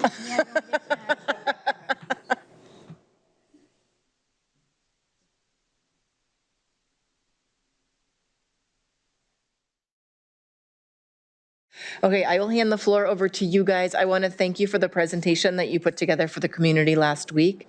I think those of us who were there found it very informative, easy to understand and read, and you guys were fantastic in being able to answer all of our many questions, and I anticipate there being many more tonight. So thank you for part 2 of your presentation. Yeah, you're most welcome, and thank you for having us. So tonight's presentation is going to be very similar to the community presentation, a little abbreviated, but mostly just to make sure everybody is up to speed as to where we're at in the facility master plan. So Jamie and I are going to pass it back and forth and just walk people through. Oh, I'm sorry. I should introduce myself. Thank you, Jamie. My name is Lisa Salwin. I am an architect and principal at Harriman. I lead our pre-K through 12 design studio, and Jamie Willett, architect at Harriman. Been involved with several of you over the past few years, so appreciate being here. Excellent. All right, so we're going to go over overview of a master plan. We've had 2 community forums to date. We're going to go over a summary of the first one. We just had the second one at the end of last week, so we will talk about that. Decision-making criteria, options that are being considered at this time, and then next steps. So really, we're in the process right now, so we're just kind of giving you a snapshot as to where we are and kind of where we're going. So overview of master plan. So what is a master plan? So this is kind of a graphic that describes all the different components that go into the master plan and what the master plan will do. But just to kind of simplify it, it really is a long-term guide or it's a plan to guide long-term decisions. And so it's really analyzing all of your existing facilities, educational needs, and really looking at what are those immediate decisions that maybe need to be addressed, but also looking at the big picture, long-term, where are you headed, so that all the decisions you're making really align with that long-term vision. The purpose of the long-range facility master plan is to provide you valuable fact-based planning tools. So we'll talk a lot about the facts and data that we've been collecting along the way. And it's for future facility-related decisions, as we talked about. And this is consistent with and supportive of the district academic mission. So there's a lot done in regards to academic or educational visioning and programming, and we'll talk about that. And that's really kind of keys off the first green bubble that goes into the master plan. So it addresses educational visioning and programming. It will provide a facility assessment of each of the 19 buildings. So our team of architects and engineers walked through all 19 buildings and their sites and identified items that needed to be addressed on either a critical time frame or a long-term time frame. We outlined clear issues, needs, and goals for the coming years, including all academic, recreational, and athletic facilities. There was an enrollment projection that was done. We worked with a third party to conduct the enrollment projections for the district, and that really looks at several things. It looks at your historical enrollment, but also looks at live births. So what has been happening in regards to live births, because that's a big indicator in enrollment in districts, but also in migration and out migration. And what that means is number of students that are moving into the district, so maybe not born here, but coming in, and those that were born here, but maybe migrate out for various reasons. And so that, we'll give you an update on that. Part of this is providing capital projects plan. So at the end of the study, there'll be kind of an overall vision as to this is the direction to address the facilities, but there'll be different capital projects that make up that overall plan. So part of this will be those capital projects within that overall vision. Community feedback and engagement, really important. We definitely want to hear from the community. We want to make sure that they are in step with us every step of the way, understanding what is happening. We had a really robust conversation last week with the community, really great questions, really good feedback. And so we want to continue to do that so that we get their voice in all of this, and the ultimate vision really encompasses not only the school district, but also the community itself. And then defining and evaluating options. And so all this data really leads us to decision-making criteria for what is the best solution moving forward. So one of the things we ask early on is, what does a successful facility master plan look like for your district? And these are the things that we discussed. Really, there's 3 major categories of a successful master plan study, and that is, it will address the building needs. It will address items beyond the critical needs for capital improvement funding planning. We see this a lot in districts where there's only so many funds and you're constantly trying to keep up with your facilities, and it's hard to get out of that. Here are the critical things we need to address and really look long-term, and how do we plan for the future. So this really kind of allows you to look at that 10,000-foot level. And then include how the school's investments impact student and educational needs. So really always bringing it back to the students that you're serving. Other key considerations: identify investments to address future outcome. Consider New Hampshire state aid funding as an option. Address security needs. address parking and traffic issues, and intertwine with the 5-year strategic plan that's ongoing at the same time.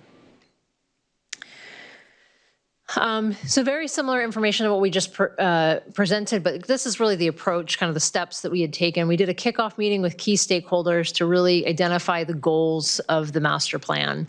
What are we solving for? And then we did our facilities assessments where we went and we walked all the buildings and we identified the needs.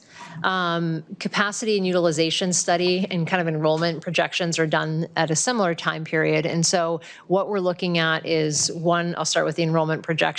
I described those already, that they are looking at kind of where the district's been, where it's going in terms of enrollment.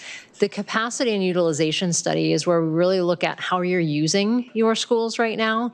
And it's always a tricky thing with capacity, because you could look at a school and say, okay, there's so many square feet. I could get so many students in that building, but that negates the programming.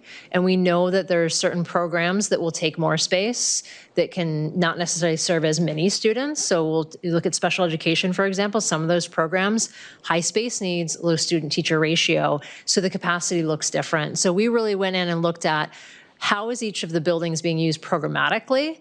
And with those programs in that building, what would the capacity of that building be?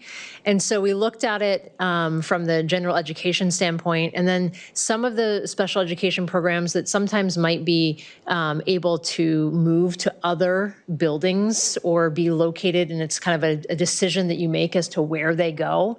And maybe there's a decision that they need to be divided across all of them. But what we do is we look at it and say, okay, if it's above a certain square footage, that's kind of a flex capacity. So if you ever considered moving any of these programs, you potentially have some more capacity in that building. So that's in our study as well, and we'll go over that. Defining options. So that really doesn't happen until after we've done all this data collection. We need to know what the facilities are, what the program needs are, what the educational needs are. And then we come up with a decision-making criteria. We don't arrive at an option. We provide the data, and we help facilitate the conversation for you guys to arrive at the best option.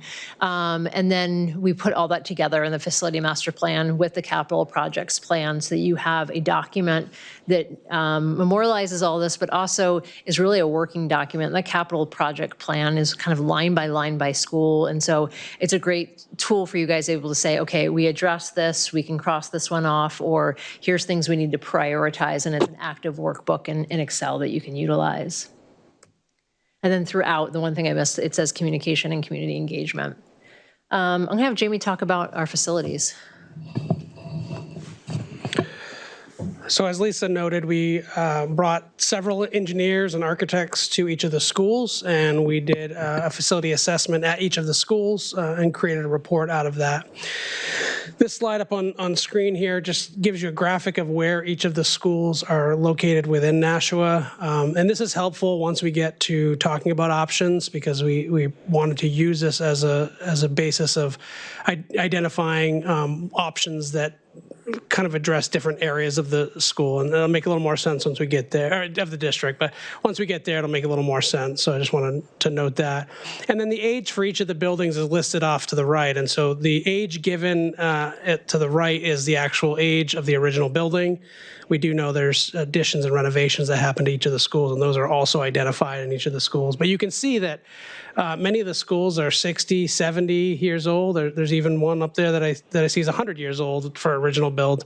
And so typically it is noted through Ornstein, which is noted in the U.S. Department of Education, National Center for Education, that a common guideline is that schools after about 60 years are abandoned. We know that's not true.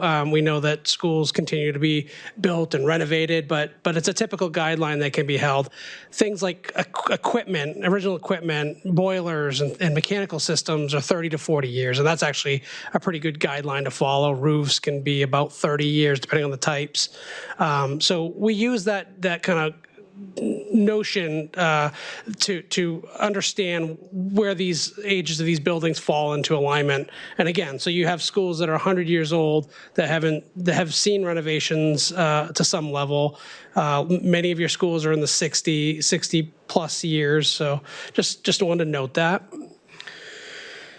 And so as we were doing our assessment, walking through the buildings, we have identified different systems within the schools. And so the systems are site and civil, ADA compliance, code compliance, safety and security, exterior envelope and interior finishes, structural systems, HVAC systems, plumbing, fire protection, sprinkler systems, I should say sprinkler, electrical systems, and electrical life safety systems.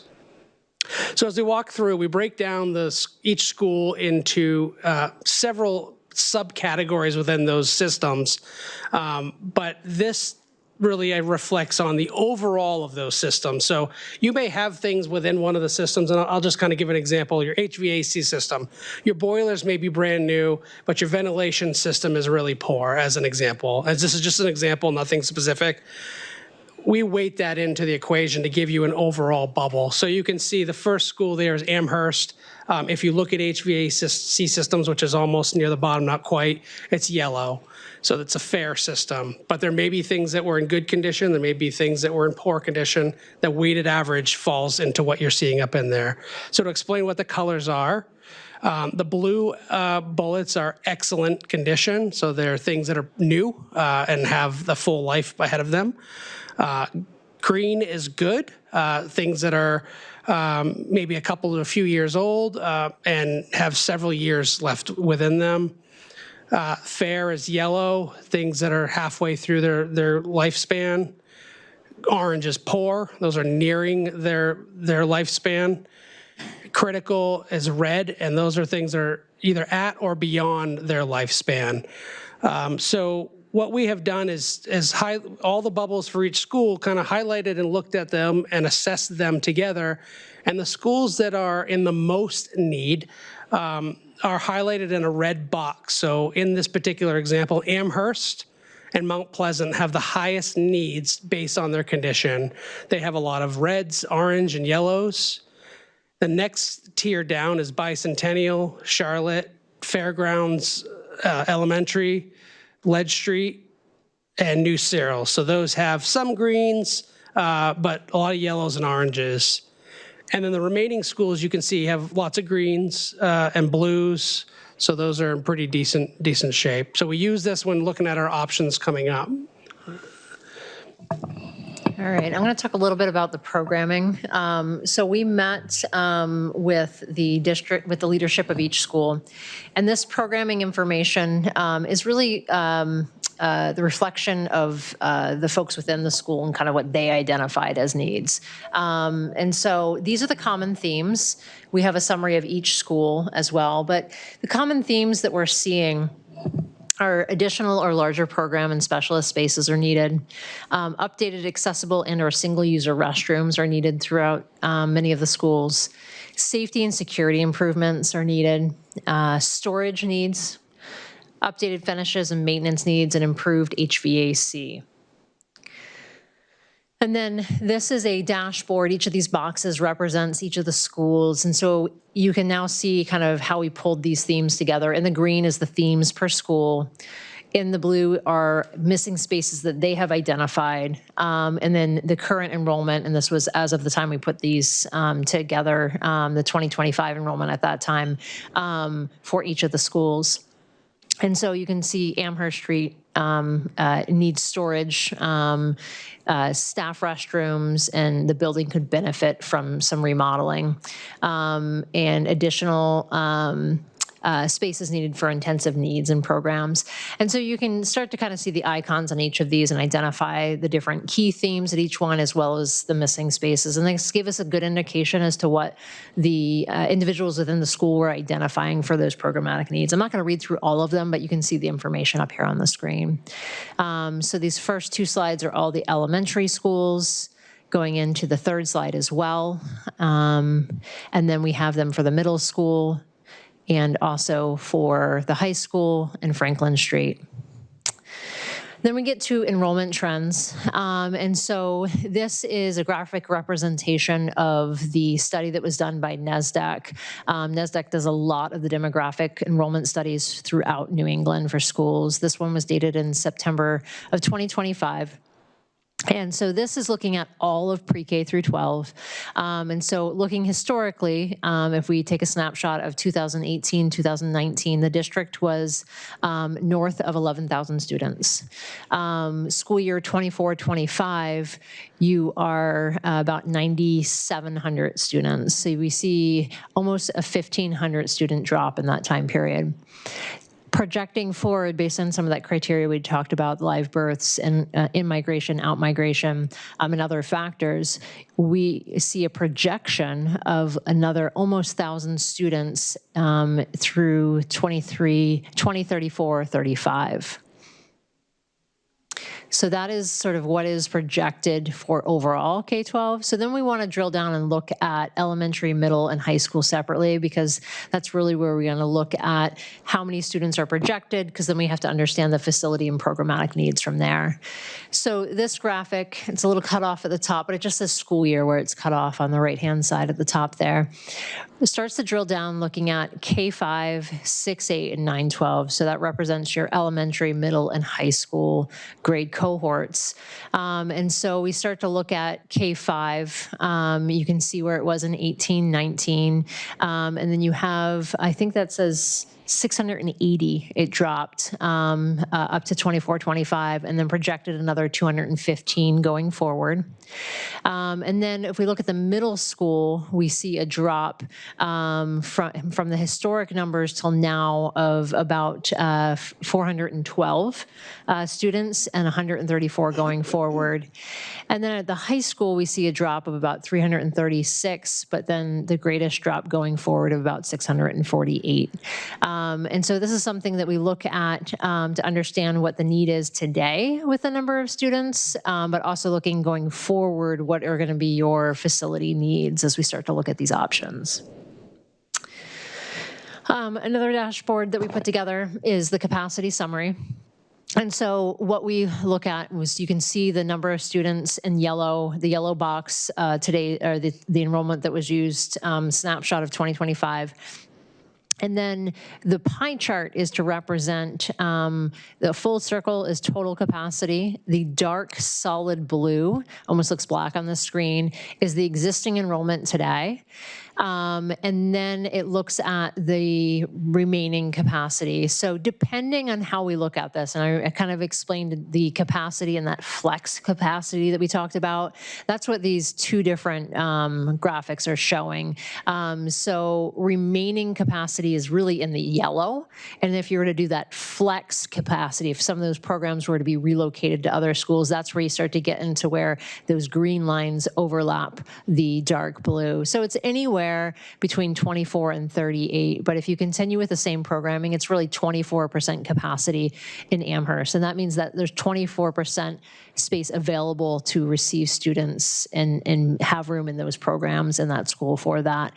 And so as you look across all the schools, this gives us a really good snapshot as to where the most capacity is within the facilities, and allows us to start to look at, okay, what are some different ways to maybe address some of the open capacity. And sometimes that has to do with other programming that you want to provide. Sometimes that has to do with different ways to address that, or modifications to the overall portfolio. So anywhere from on this slide for these schools, 12%, if we're just using the yellow numbers, 12% to 30% capacity. In these elementary schools. Going to the next slide, we see anything from 15% to 26%. The majority of them are right in that 15 to 18, but then you do have these other ones that are flexing up to that 25 to 30%. And then on this following slide are some of the ones with some of that larger capacity, anywhere from 20 to 29% capacity in these elementary schools. And then we look at the middle schools and the different enrollment as well as capacity, and then the high schools as well. So summary of community forum number 1. So forum number 1 was our first outreach to the public in a meeting setting. And so we went over some of the similar things that we did here tonight. What is a master plan, our approach, the goals, overview of the facilities, the programming needs. But then we had them help us really understand the essence of the Nashua schools as we start to look at these solutions, and they helped us craft a design statement. Anyone that was part of the middle school projects, we did something very similar in the beginning of that process as well. And so I'll walk you through what we did with them. We introduced a lot of the work that had been done from an educational visioning standpoint with a group within the district to identify overall educational and architectural priorities, and so big picture architectural educational priorities. And then we talked about design patterns. And so what that is essentially architectural solutions that can start to address those architectural and educational priorities. And then we have the community help us craft a design statement. And so they're identifying words that capture the essence of the Nashua schools. They're identifying the design patterns that we presented that they felt best addressed that essence, and they helped us craft a design statement. And this isn't something we just put on the shelf. This is something that we're constantly reflecting back on as we're going through the option review to say, okay, which of these options, yes, address all this criteria, but also speak to the design language that the community helped us develop. So this is the process that I just talked about, where we're identifying words and phrases, and then they help select design patterns, and they help us capture that statement. And so it was a fun process. We had multiple groups that were broken up. They all arrive. We have a bunch of words up. They're voting with dots and things like that. These are the words and phrases that were the top ones, had the most votes. And sometimes those words and phrases get very long with lots of words, but really trying to capture as much about the district as possible. So those words and phrases are student-focused, vocational and technical training-focused, world-ready, innovative, inclusive, diverse. The design patterns that this group one, selected that they felt really addressed the forward-looking Nashua schools, agile classrooms, so really kind of flexible classrooms that can be modified and adapted, healthy building. It's very layered as to what that means, but we're talking about views to the outside, good indoor air quality, selection of materials, sustainability, and things like that. And then universal design and access. So really thinking about all learners and making sure we're designing spaces that address all learners' needs, no matter what their differences are. And so the design statement that they came up with in this group was a healthy student-centered learning space that cultivates innovation, diverse learning experiences, and world readiness. Group 2, same words or phrases. So that's what we're used for all of them. These are the design patterns. We like to joke, everyone was told to pick 3. Some people like to think outside the box. They picked 5. And so they had welcoming arrival, so making sure that when you arrive at the school, it is welcoming. And then it is safety and welcoming, so secure entry. So a lot about safety and security, but also making sure it's very welcome. Sustainability, universal design and access, and safe community access. We know that these facilities are community centers, and so we need to make sure that we have designed and safe access for the community, and so looking at overall designs in regards to that. Their statement was flexible, planful, thoughtful, inclusive, future-focused, one Nashua. And then group 3, same words or phrases. You start to see there's a lot of similarities in the design patterns. You already start to see some consensus as to what they're looking to see in the projects going forward or the options going forward. The welcoming arrival, secure entry, and agile classroom all showed up on other boards as well.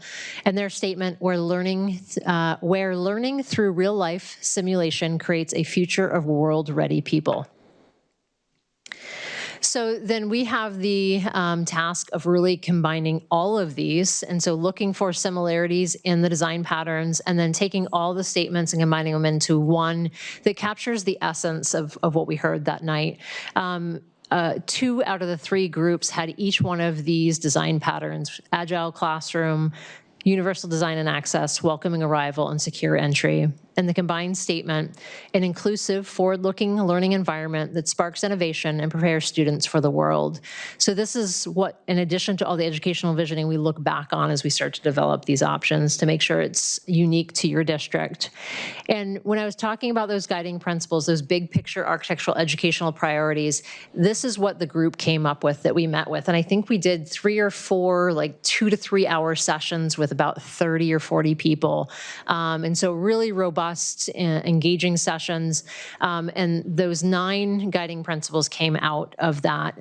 So thinking about making sure that it's warm, safe, and inviting, flexible and adaptable. It has learning communities, equity and access, whole child focus, creative and visible learning, school as a community resource, outdoor learning and connection, and sustainability. And even before I get to the design patterns, you're already starting to hear similarities to what even the community came up with. So there's themes that are throughout this that everyone seems to be kind of along the same lines. So in the desired 21st century patterns, we highlighted in yellow the ones that the community also selected. So you can see that the ones that came up on 2 out of the 3 boards are already in the top 10 that the group selected. And so these are 20 of the design patterns. I won't read through all of them, but let folks kind of digest those. If people have questions on them, let me know.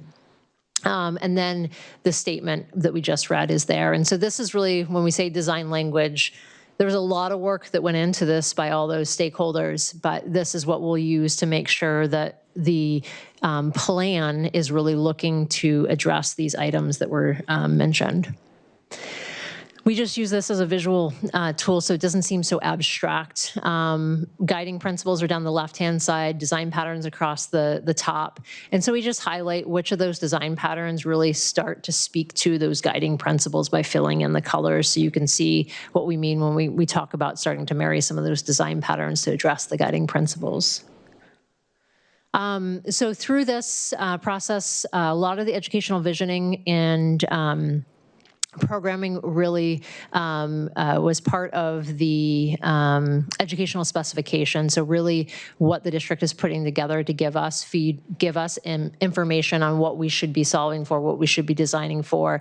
And so through this whole process and learning all this information, these are the key design recommendations that came out as we start to look forward towards a solution. Design for safety, security, and welcome, integrate universal design and accessibility, create agile, flexible learning neighborhoods, incorporate sustainable and healthy building practices, and enhance technology integration across all learning spaces, as well as provide hands-on makerspace and applied learning labs, develop indoor and outdoor movement and wellness spaces, support collaboration and professional learning, design cafetorium and multi-purpose gathering areas, and enable after hours and community use. And then we also summarized in the educational specification educational program descriptions for elementary, middle, high school, and specialty programs. And so this will be in the ed spec, but really talks about the different things that you're focused at the different levels. And so you can see educational philosophy and program model for elementary, core academic specialist spaces, so on and so forth. And so this is the same for middle. So really just making sure we're tying back to the academic portion of all of this. High school, and then district-wide specialty programs. And through all of that, we then have the building design requirements. I'm not going to read through all of these, but this really then becomes sort of the guidelines, essentially, for as we're moving forward, different requirements that we need to be taking into consideration. So learning commons and collaboration hubs, classroom neighborhood, flexible clusters. You're hearing a lot of kind of repetition, but it's starting to really define exactly how this is moving forward. Support spaces, dining, kitchen, multi-purpose, and really starts to provide definition as to what we mean when we say that. Technology, infrastructure, acoustics, lighting, and indoor quality standards. So what we then started to look at is different things that we need to start to implement in all of the buildings. So we start to think about a lot of the programmatic information and educational visioning that we heard and some of the needs within those schools. And this is just looking at the programmatic side because we had a really detailed analysis on the infrastructure side. And these are, I will emphasize, approximate rough order of cost range, really looking at that 21st century programming, whether it be collaboration, storage, STEM, wayfinding, learning commons, safety, security, flexible furniture, et cetera, that we heard in all of that programming information. And when it says yes, it just means it's been accounted for or it already exists in the school. It's been accounted for in that rough order of magnitude cost or it exists. And so then we go down and we look at if you desire to put a stage or modify the stage at any of these. Some of them have it, some don't. So if that wants to be universal across all the elementaries, and I will just say this is just for the elementaries. We're still in the process of doing the middle and high school. But you can see the range at the bottom to start to implement those programmatic features. And one of the questions that came up with the forum is there's a pretty big range on one of these, 6.5 to 17.5. And the question was, why such a big range? Those are the schools where you have classrooms where either it's an open concept, classroom to classroom, or you are going from one classroom to the next to the next. If you wanted to address that, that's where that higher threshold is accounting for that. So that's why such a big range. All right, decision-making criteria. This is still, we're still working through this, but the idea is that we're working with the leadership to identify a benchmarking system to really kind of put the options through to say, okay, does it address all these things we've identified? So we've broken it into educational visioning outcomes and desired 21st century design patterns. So a lot of that stuff we just talked about. Programming priorities, so the things that we heard in there that mentioned by the building leaders that was not already mentioned in the category above. And then district master plan goals. And so the idea being that we would then look at the options and say, does it address this or does it not? And it will allow us to understand how strong that option is. All right, options considered. I'm going to pass this over to Jamie.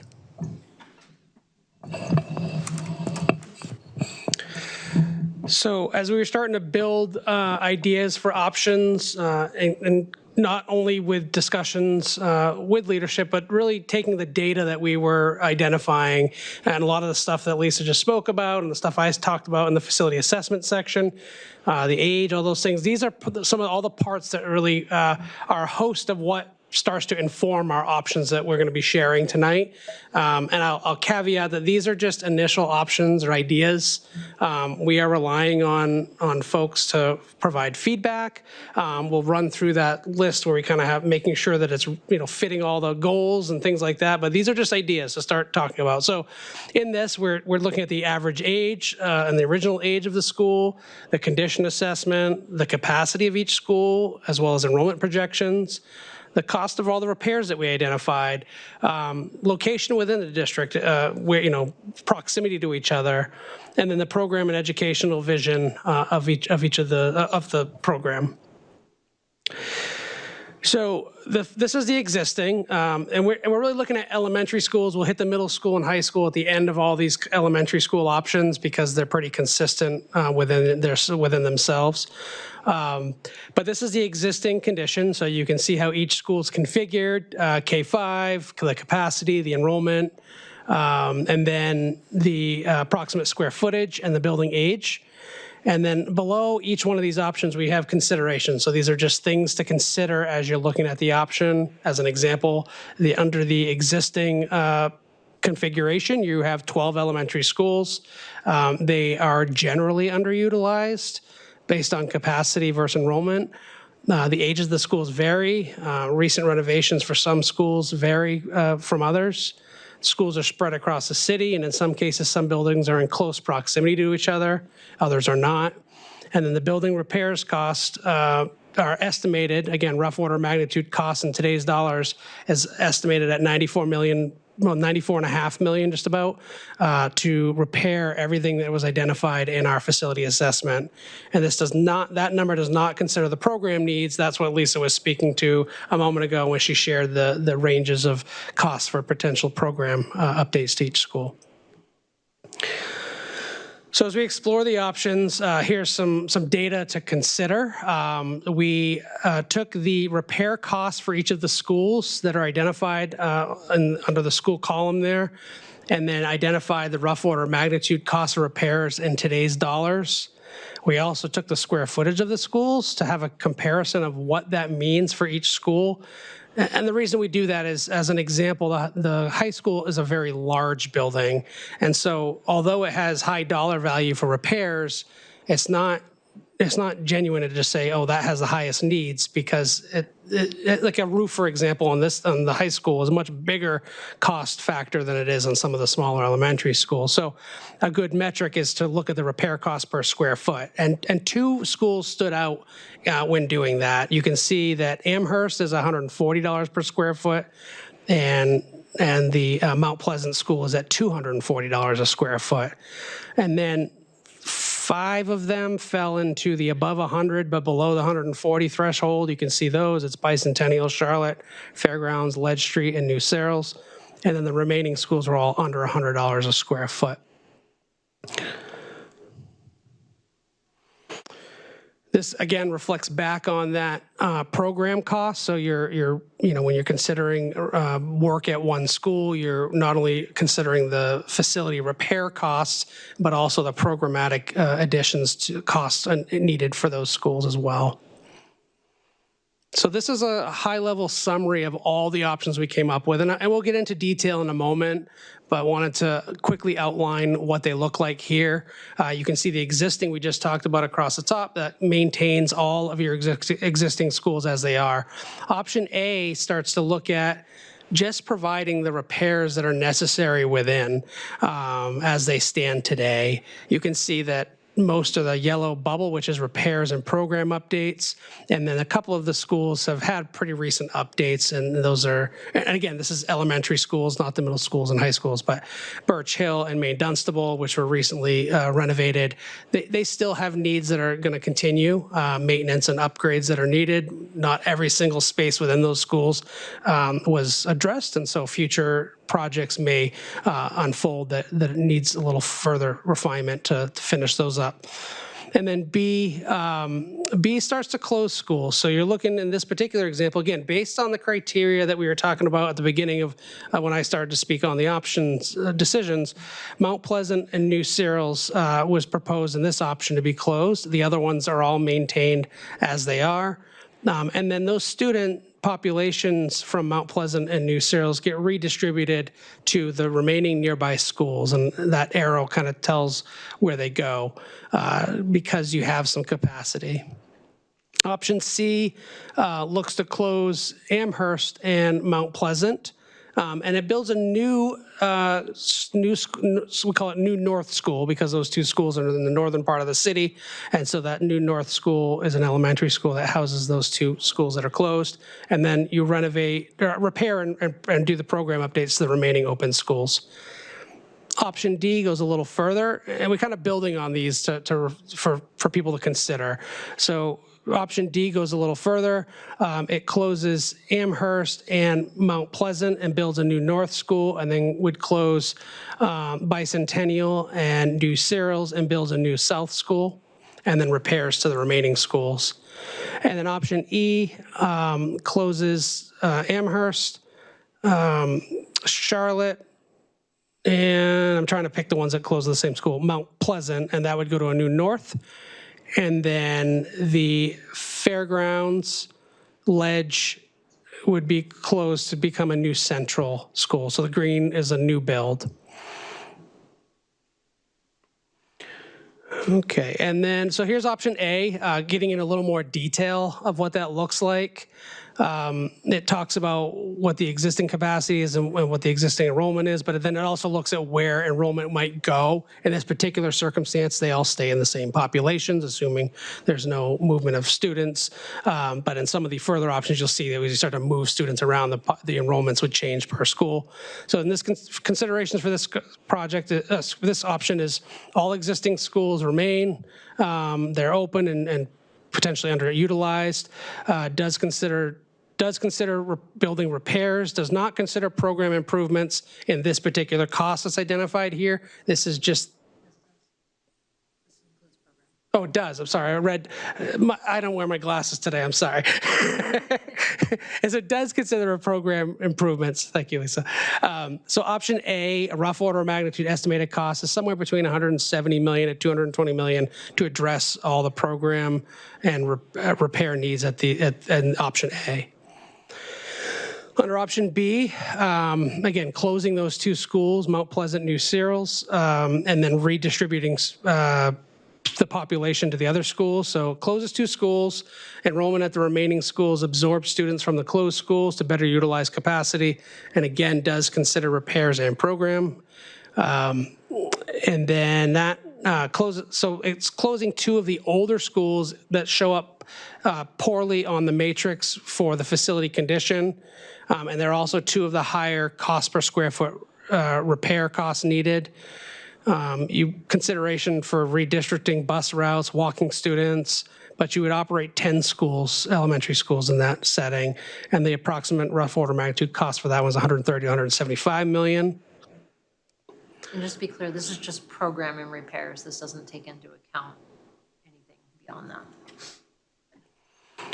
Option C, again, closing Amherst and Mount Pleasant in this particular option, but builds a new school. We did talk a little bit about the size of the school. So you can see the new school here is, closing those 2 schools would be 555 students. It would not necessarily need to be that. It was part of our discussion with the community a couple weeks ago, last week. It was you could just redistribute some of that population to keep your elementary school, your elementary school is more balanced. And so that's a discussion with the district and you folks is like, what's that right number? So although this says 555 and that's what we base the estimate cost on, just be aware that these are just options and ideas that we're exploring with you folks. So in this particular one, we're closing 2 schools and builds 1 school. Again, addresses those same identified repairs and program costs. They are 2 older schools. They had a poor showing on the matrix chart, and they have higher costs per square foot. Again, redistricting bus and walking students need to be a consideration. This keeps 11 schools, and the new school size is based on the enrollment that is identified. We multiply that out by the square foot per student, which is just a rough order number that we have seen in our work in the past, and then multiply that by construction cost dollars. So that would vary if you had lower enrollment, the new construction cost may be lower. We also included just a placeholder for if you need to procure a new site for that school, just so that you have a dollar amount in there. So if you weren't reusing a site, that number there accounts for a certain cost per acre and 25 acres. But again, just trying to cover any costs that may come up.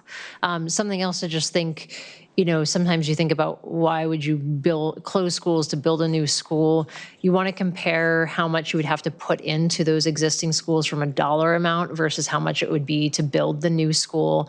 And think when you build a new school, you're resetting the clock on those facilities. So you're kind of putting those, you don't have to address any needs at that school for some time period. So just those are different considerations. We're not saying do one or the other, but just different ways to kind of address the needs.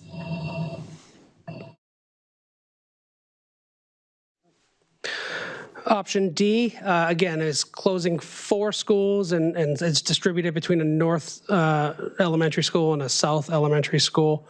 You can see those 2 down bottom. Now, the south one gets rather large, so considerations large compared to what the other schools are. So consideration on how those would get redistributed is something that could be considered. But this option, again, closes 4, builds 2, realigns some of the enrollment to other locations, and then does consider program repairs. So the cost for this one is approximately, again, rough order of magnitude, estimated cost is $245 to $275. And then finally, option E, this one closes 5 schools. So in the end, you'll end up with, and then builds 2 new schools. So that would leave you 9 operating elementary schools, addresses the repairs, addresses program needs, rebalances some of the schools with distribution of students. And so the approximate cost, rough order of magnitude, is $235 to $275 in this one. And then we look at the middle and high school, because those also have repair costs and programmatic items that are noted.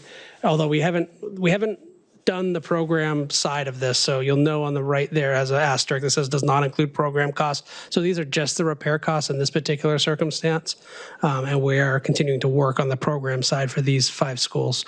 But you can note that in all options, Fairgrounds and Pennachuck get repair and maintenance and upgrades that are necessary. So a reminder that those schools did see recent repairs, but the dollars were accounted for, did not account for a 100% renovation. It was addressing the priority needs within that particular project. So there are some spaces that still need further refinement in the future. And I can think of an example as like Pennachuck Middle School. The family and consumer science was one that kept coming up that if there were dollars, that would be something that could be updated. And then McCarthy, just that one has maintenance and upgrades. So, this is a 10-year study, so over 10-year duration, there are going to be needs in that school. So you can see there's dollar value assigned to it, $225,000, but that's a 10-year period of things that will be outdated over a 10-year period. And then at the high schools, both high schools, they're bigger dollar values, but again, it has a lot of square footage and things like roofs and things on the school. Those schools are approaching that 20+ year duration. And so those, when you start to see some of those basic systems that start to need to be replaced. For considerations, thank you, Lisa. Yeah, so a couple things we did also look at is moving the 5th grade from the elementary schools up to the middle school to see if there was capacity there, which would allow you to further refine how many elementary schools you needed. But there wasn't enough capacity to do that in whole. You couldn't take all of the 5th grade and move it up there without adding additions to the middle school. So that would be something that could be considered. I would note that Pennachuck and Fairgrounds are pretty tight sites as they are. So adding on to those schools could be a challenge. And then also looked at taking the 8th grade population from the middle school and moving them up to the high school. But also there was not enough capacity to do that as they stand. And again, you could consider maybe additions to the high schools if you wanted to move the 8th grade students up. All right, so as you can see, we're really looking at all considerations, all options, just to really understand what may address the needs the best. And again, we're looking for feedback on all of these. So our next steps are hear your feedback here tonight, take the feedback we've gotten from the community, and really look at that in consideration with the leadership and start to take that to narrow down the options and refine the options from here. So that is our update, and we'll turn it over to folks for questions. Thank you so much. That was incredibly informative, and you guys obviously put a lot of your own time into this, but also involving the community to the level that you did. It clearly reflects, I feel like, Nashua's dedication to our students and what we would like to see in our future planning. I did have a quick question, and then I'll hand it over to you guys. But one of the things that I was noticing, and I know we all kind of, at the 550 at a new school, but Ledge Street and Bicentennial are both close to 500 students now anyway. Did we take into account possibly redistricting when we're talking about building a new school so that the number doesn't necessarily have to be that high and can be more equitable across the remaining elementary schools?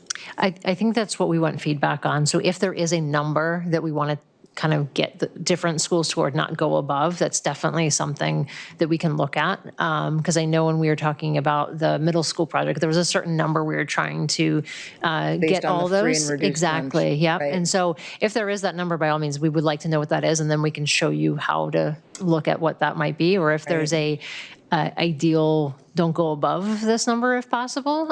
Sometimes we hear kind of right around that 500, not to go too much higher than that in the elementary age. I think one of the things that we would be concerned about in even just playing around with redistricting is which schools would lose their Title I status and therefore the funding that we get from those.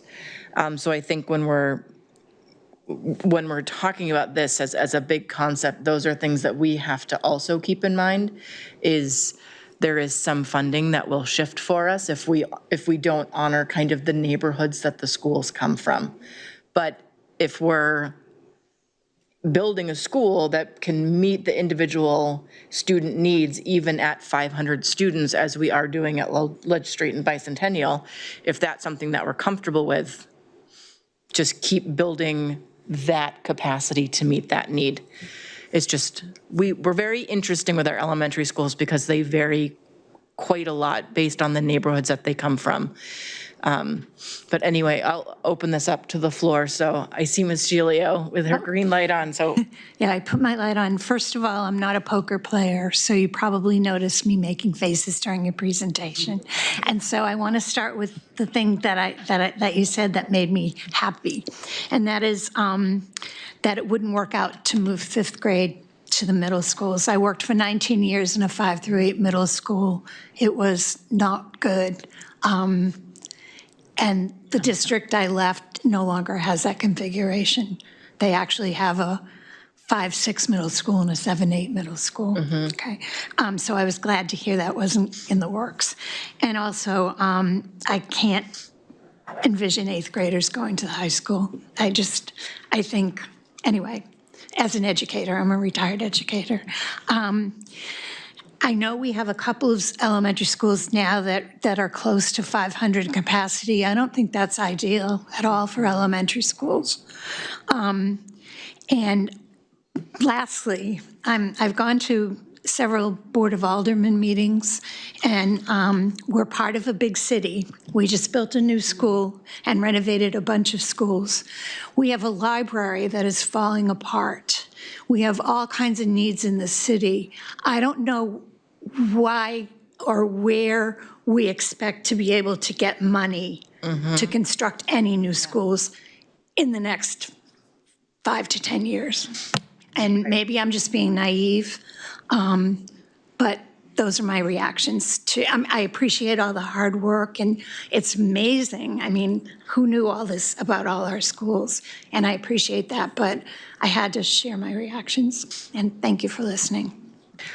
Can I ask a follow-up question on Ms. Gilio's comment, which is exactly, and I think I brought this up at the community forum, is are we making plans with fake money, or do we have city buy-in, or do we have, are we wasting our time if they're not on board with helping us grow our district? How do we assess for that? I mean, we've got community buy-in, we've got our board here doing all of the hard work. I know some of the aldermen show up to lots of our meetings, but what are the purse strings saying? Well, I think the aspect of the reason of having the facility study is to give us a vision of where we're going, right? And have the conversation, right? So, with all due respect, Ms. Jaley, if we say there's no money, why are we doing this? Or is it really a larger conversation on where do we want to go? How do we imagine? And how do we partner, right? What does that look like together? This isn't going to be a Band-Aid approach to this. I think this is, what does Nashua look like in 2050, right? This is going to be a long-term plan, and I think, through this study, if we do nothing, right, it's still $95 million next year to keep all the schools open, right? So we can't, so if we have no money in the next 5 years, that means $95 million worth of repairs are not getting done. And what does that do to our students? So really, I think it's a community conversation. I'll use, it's one Nashua, right? So I think we need to come together as one Nashua so that it is a purposeful planning for all of the city's infrastructure, not just each department vying for what they need, right? We know, and I think I saw some of the comments coming in, is that what attracts families to a city? Schools, right? So it has to be hand in hand with the city, with the aldermen, with police, fire, the library, on what is a 25-year plan for that investment. What does that look like, right? Because we can't go year after year of, are we closing a school, not closing a school? Do we have, Director Smith is up there. Is he getting $500,000 in deferred maintenance or $100,000 in deferred maintenance, right? So I think this is the reason why it was, the project was funded is so that we can come together and have a plan. And I think it's really important to get community buy-in, right? For community members, and we heard it last week at the community forum, for families to say, if my taxes are going up, let's spend it the right way, right? And to approach the Board of Education, the Board of Aldermen, state reps, or whoever, to say, this is how we envision Nashua looking. I mean, it's scary. Where our K students are like the class of 2039. Right? What does the buildings look like for, our current students, our future students? And I think that's the larger conversation as opposed to what's a one-year plan, right? So I think there needs to be a lot more organization around or campaigning of where do we need to go and who needs to get involved.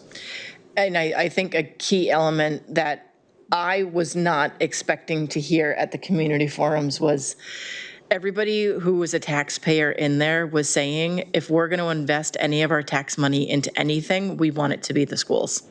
And some of them were community members with children in schools, and some of them weren't, which I thought was, I honestly wasn't expecting that. I thought people would be a little bit more frugal. But the feedback that we heard at the forum was certainly like, no one wants to, like, they were for it, which was cool. How much did we find a huge difference in deferred maintenance between what you guys found and what Mr. Smith presents to us every year? Because I didn't think so. I think his list is pretty accurate. So we've had the list of what needs to happen for years. I just want to.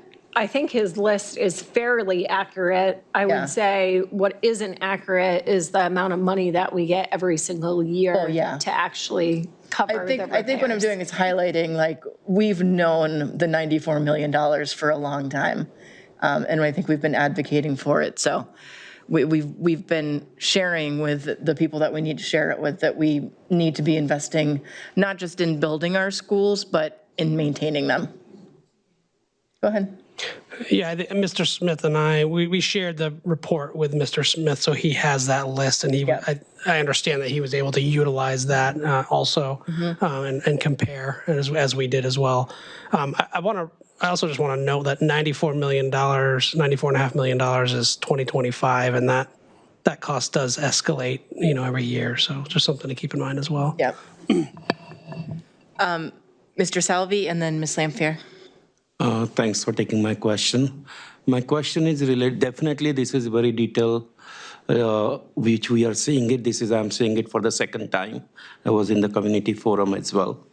My question is, first of all, how much of this money is for the infrastructure and how much of this money is for the actual training programs, various programs to advance the skills for the students of Nashua? Go ahead. So just to address your question, so when we're talking about dollars for the facility, that is, or the first metric around the needs of the building itself, that is for the infrastructure of the building. When we talk about program, we're not talking about necessarily the actual program that they are teaching or the staff or the things that are needed for that program. We're talking about making sure there is the adequate space so then they can provide that program within the school. So when we say programmatic needs, we're referring to providing the space so then they can execute that program in that school. Okay, what I'm worried about is basically if we create a big space, we create a big infrastructure, if we need to make sure that we have the right teachers and the skills to teach those stuff. So if we are not going to allocate the money for that, then we have just the assets with us. If we need to understand how we can utilize the assets, ultimately we are investing in the futures of the students. So we need to also think about, by creating so much of big infrastructure, what we are going to do about it, what kind of programs we will have, because you will create a space, but we need to have a staff and we need to have the students and parents. Everybody should think well in advance how to use it. For example, if I buy a new hi-fi toy with me and I don't even know how to use the toy, then I will be struggling myself if I'm not planning about it. So I didn't see those kind of details yet. So that's not that's not our role in this study. That is, we're partnering with the district. They'll be doing that in parallel with us to identify if there is programmatic space being created for, let's say, a STEM program. Well, then is there a educator that is in the district that would provide that or needs to be hired? And then that would be part of the overall look at, okay, if this option, let's just pick F because it's not an option, let's say option F is selected, well then what is the number of educators that are needed to implement option F? Sometimes it's a savings in staff because now we're starting to talk about maybe consolidation of schools, or it's taking a staff member and now saying, okay, or the number of staff and saying now they'll become STEM teachers to provide that program. So that's the next level. Once we start to say, okay, here's the option that starts to align with where we want to go. Now, what do we need to implement that? Okay. Ms. Lampier? So my question was, when I looked at the schools that were in red boxes, that was Mount Pleasant and Amherst Street. But in option B, the schools that are closed are Mount Pleasant and New Searles. And I was wondering why that was the case. And also the way that it says that the students will be moved to, like Mount Pleasant will be 5 different schools and New Searles will be 4 different schools. And that was my concern when we talked about closing Mount Pleasant a couple years ago, was I don't want to see, one neighborhood so seriously affected and the rest of the city left alone. So I'm wondering what the reasoning is for these 2 schools, and I'm wondering if this plan to send students willy-nilly all over the place, if that is what the administrators had said would be their plan, or if it's something that you guys kind of thought about. So as far as remove option B, closing New Searles and Mount Pleasant. Oh, was it Mount Pleasant? I think it's Mount Pleasant.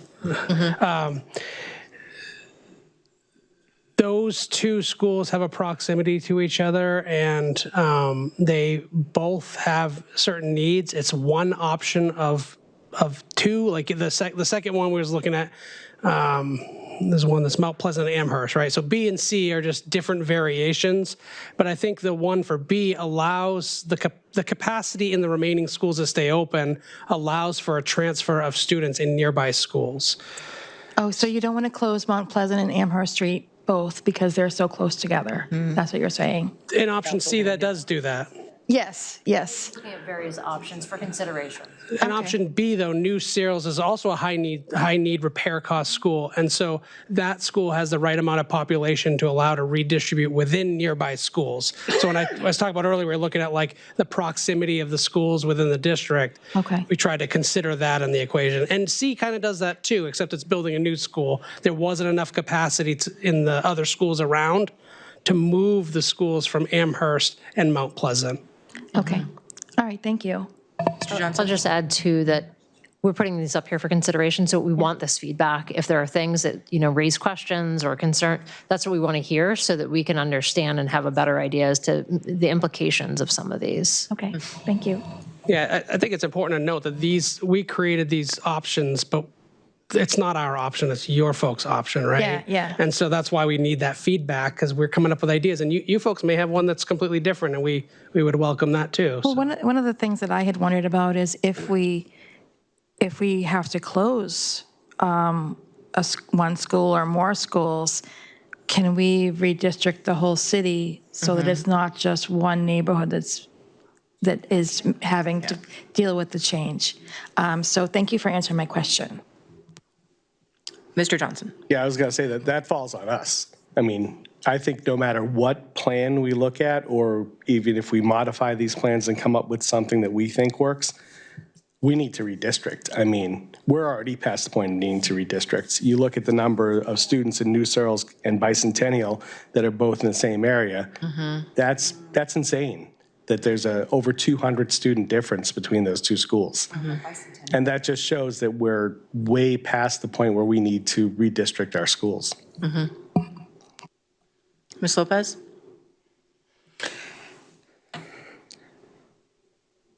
So I guess my question is if, going back to what was originally asked, if we don't have the money for this, right? Because looking at the age of the buildings and the last time the buildings were touched, is there a plan? I see A, which is to like fix the buildings. Would that be recommended or not recommended? I know that is our choice. We just talked about how it is our choice to close schools or keep them open. But because we are talking about like actual finances that do affect the taxpayers, that do progressively get worse year after year after year, what do we do? Do we have a plan, a contingency plan on what we should do on the day after we decide whether to do it or not? Like, because in all these years, thank God for the predecessors and the things that we have learned from them. But if these schools haven't been touched in over 40 years, going into 60 years, how do we make that right? That's without disrupting a community that literally wasn't touched on purpose. Like, we have to fix that part. So I don't want to get emotional about the decision. I want to say, like, what do we do? Because we don't have millions of dollars just sitting there. We can't bond all this money. We could have chose to do some things a couple years ago, but we chose to wait and not touch them, and that's our fault too. So I just want to know what the recommendation, if we go back and we look at A, and how much it is per square foot and everything compared to a new building, what are the innovative things that we can do with that? Yeah, so what we've seen in a couple districts is you kind of look at what is our vision and which one addresses the vision. And then there is the reality of sometimes the dollars don't align with the ultimate vision. So then what would be the backup to that? And you kind of almost prioritize options. So you can say, okay, ideally, this is what it would be because it would solve all of these problems. We'd be able to, I'm just hypothetically speaking, reduce the number of schools, and we therefore have less operating costs, less staffing costs, and we've been able to update a bunch of these schools and put the other schools, you may not address all the needs right now. Maybe you put them on a 10 to 20 year plan to address all those needs. So that's part of where the master plan part comes in, saying, okay, ideally, this is what we want to do to address these needs, and then we need to address this piece first, this piece second, this piece third. So you could start to look at it in tiers. Sometimes we see districts, I'll use an example, a district was starting to see a huge decrease in population, more than what you're seeing here, and they're starting to talk about closing several schools. And they decided to say, let's wait and see. Let's see if it plays out. And so they waited a couple years, and all of a sudden they became a booming area and had tons of growth. And they were happy that they did that. So there's different things to consider there's going to be immediate needs that have to be addressed. There's some of these things that are critical. They need to be addressed in the upcoming years. And then there are some things where, okay, an ideal, here is what we see if we continue to see this decrease. Here's the option that we'd want to move forward with. And here's, the option to where, okay, if we don't have all the funds, how we start to phase this in over time. So there's different ways we can look at it to align the two. Mm-hmm. Thank you so much for your answer. Do we have a plan for that? Like, not right now, because we're at the point of we're putting options out there for consideration, and we're looking for that feedback. So then we can come back and say, okay, we heard all this input, and here is putting everything through the decision-making metrics of saying, okay, here's the ideal, and then here is the next step, from there and on. And so if that's the approach that's decided, then we can look at that as the plan. And that's ultimately what will come out of this master planning process. Is that an option that we would ask for now? Like, could you look at it and see what it's like to fix all the yellows in the building? Like when we look at the facility needs, how much is that gonna cost? Which ones are greater? My understanding when we got the money for this study is that that's what we were gonna do. We were gonna take a look at the buildings and see what absolutely had to be fixed, that hasn't been fixed in the last 50 years, that Mr. Smith has been asking for over and over again. Is that a concise report that we can like look at too? Yeah, so there's a report that breaks down all the needs within the facility. And in fact, there's a spreadsheet that's created that has pages and pages and pages of these repair items, which has been shared with Mr. Smith. And I think that's how he has built some level of his capital improvement plan. The timing of that, I think, was right on course with him to share that. I'd let him defer further, just speak further to that if he wanted to. But so he has that list that he's able to work from, target which ones are the highest needs. There's things in the report that, are code compliance items that you may not have to touch because it's not required until you touch the building, in a certain amount of level. But we identify it, right? We want to say, here's what you have to do if you were to do a major renovation to the school. But I think Mr. Smith would be picking things like, hey, the roof on a certain building is past its useful life and it needs to be repaired. So this is the time frame I need to repair it. Yeah. And that is in our list, and that is identified within there with an approximate cost value. So, and Sorry, I want to go back to, I want to remind us about the meeting that we had with city planners when we went to McCarthy. And they talked about kind of the ability for Nashua, like what is the ability for growth that we have around here? And unless people leave their homes and new families move in, what's zoned for Nashua's growth are apartment buildings. And I believe it was Director Cummings said that with every 500 units of an apartment building created, you could estimate about 20 new students. So we're not looking, was it 100 for every 500 units? 100 units, 20 kids. 100 units, 20 kids.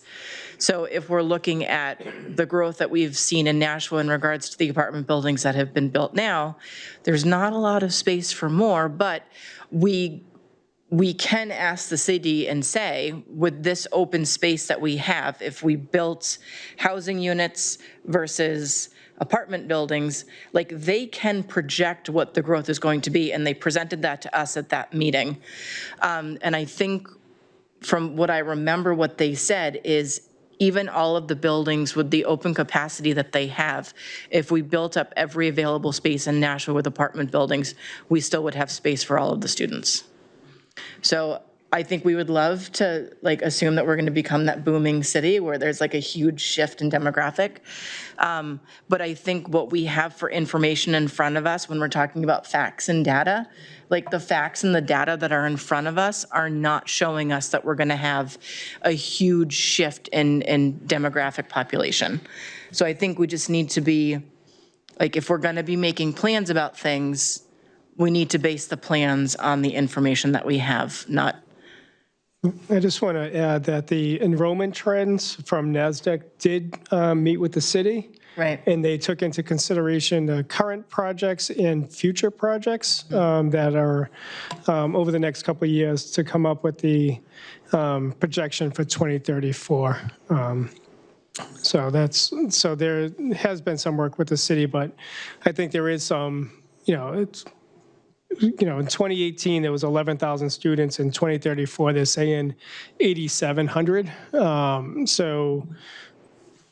don't think we'll be as low as 8,700, but I definitely don't think we'll be as high as 11,000.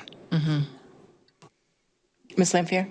I think one of the things that we would kind of need to know before we start really getting into, the weeds on this is how much money we might actually save in our operating budget over 5 years or 10 years if we did go ahead and consolidate schools. I think that's important for us to know. It's important for the city to know. Right. Mr. Salvi? Thank you. My question is related to when you guys started giving options about closing any particular school or maybe redistricting down the line. there are schools which are really working very well. They are very good in their curriculum, and a lot of people wants to go to that school. So if we are trying to basically dismantle those schools by making it little bit more better for everyone, I might basically think that why we cannot make those facilities more bigger so that more students will come and that school, those teachers or those programs which has been successful for last so many decades will be utilized by more and more students, and our Nashua students will get benefit out of it. So are we trying to basically just look at the infrastructure and decide on which school to close, or you guys are looking into academics also, or what are the other facilities we have? So we would love feedback on those schools that you're referring to, so we have that data information. A lot of ours is looking at the facility. We're looking at the age of the building. We're looking at the age of the systems. We're looking at the amount of money it's going to take to bring that school up to where it needs to be to continue. So a lot of it is the facility impact. We did do a lot of the educational visioning, kind of visioning for the district, and so it is looking wholesale at the district, but we would love that feedback on those facilities you're talking about. Mr. Johnson? Just off of that, I mean, one of the things we discussed previously was that we want equity. We don't want to say, well, this school is the best school and let's just make it bigger. We want to say all schools are the best schools. We want every school to be brought up, not just say, well, this school's great, let's just keep shoving students into it. That's not going to be a successful program, because then we're going to have too many kids in classes, and then those benefits that you saw from those schools are going to start to deteriorate. Whereas if we're saying, let's build all our schools up to that level, we're going to see better results district-wide. May I ask a question, follow-up? So my thinking is basically, whatever is working good, we can follow that as a model to all other schools. So I'm absolutely fine with that.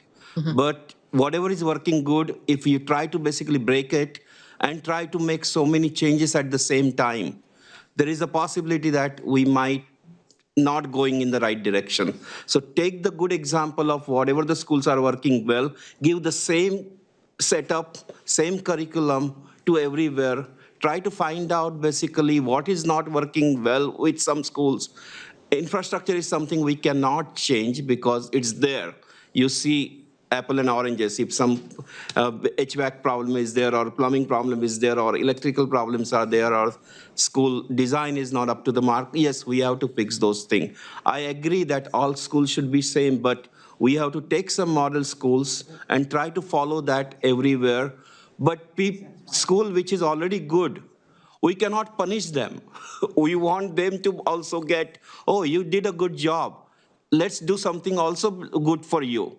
I really don't want like a under equity. We always try to ignore the people, the students or the schools who are doing better than average. So we need to make sure that we need to also take care of them.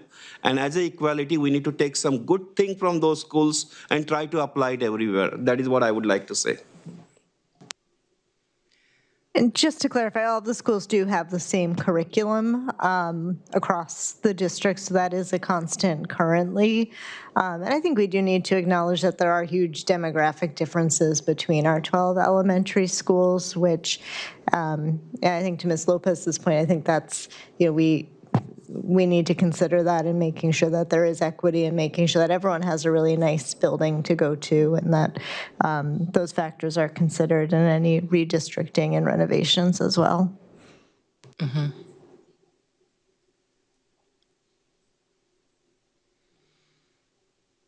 Okay.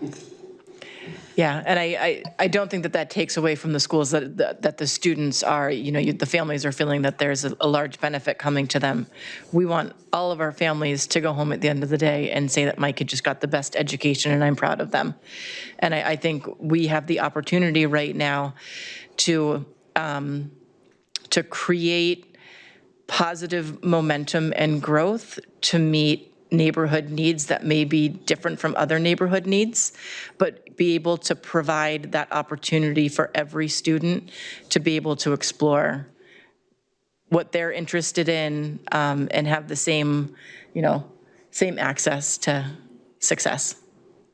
I absolutely agree to that. Yeah. Try to include everyone. Right. But like, it's like we're trying to make sure everyone has $10, but if somebody already has $10 and somebody has 2, they're going to get 8. So that's the part, that's the details part that administration's going to come up with once we land on a plan. But a safety vestibule is not $10. That's one of my big focuses. Right. Getting that safety vestibule in that school that we, making sure that we spent all this over here, but in the last 3 years, we've given nothing. Absolutely not a red cent. No $10. Mm-hmm. Right, I was just using $10 figuratively anyway. Right, I mean, I think we've been talking about this for years, and we've been waiting for this facility study so that we can put fact to our concerns, which I think is exactly what's been done here.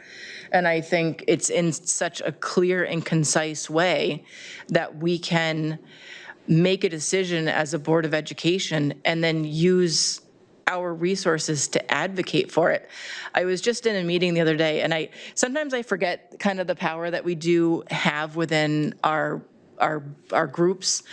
I was in a meeting and we were talking about some stuff with nonprofits, and somebody said, nobody's gonna wanna pay for that. And this was a guy who agrees with me about most stuff. And I was like, then talk to them and explain to them why we need to do it. Don't just throw your hands up in the air and say people aren't going to want to pay for this.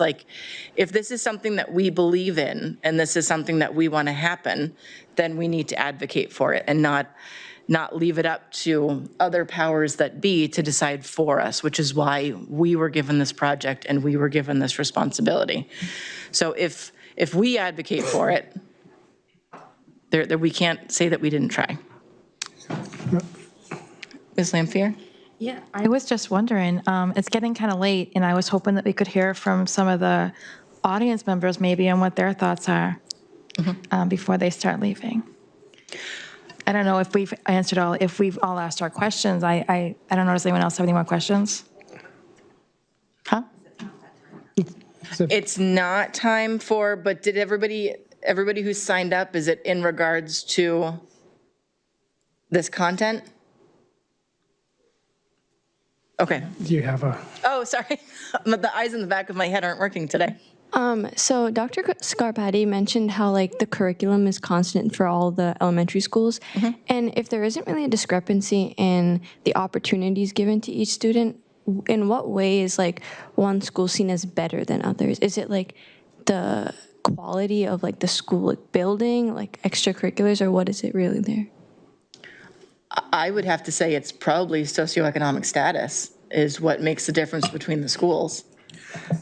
And that's certainly one factor. I think what's most often referred to is the state test scores vary significantly amongst buildings. That's maybe not always the best indicator of quality of programming, but it is one that is often utilized. Is that kind of consistent with certain demographics, or how is that supposed to be changed? Good question. Yeah, that's a huge question. Someone could write books and books about that, and they have. But I think there's a lot of factors between making sure that we have, the best teachers in all of our schools. We have really rigorous curriculum, professional development, and I think we can also look at it as we consider redistricting and quality of facility as a component of it. I think there's a lot of pieces. It's a complex topic, but I think it's a piece that we need to keep in mind as we go through this. Yeah. So is that a main priority when redistricting?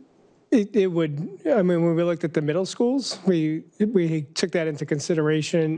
When we looked at the elementary schools a couple years ago, it was harder to look at that aspect because we we wanted to keep neighborhood schools without moving students all around the district, and what would that look like? And we noticed the more that we move students around to have more a flat socioeconomic or free and reduced lunch rate, what we noticed is that a lot of schools would actually lose federal funding.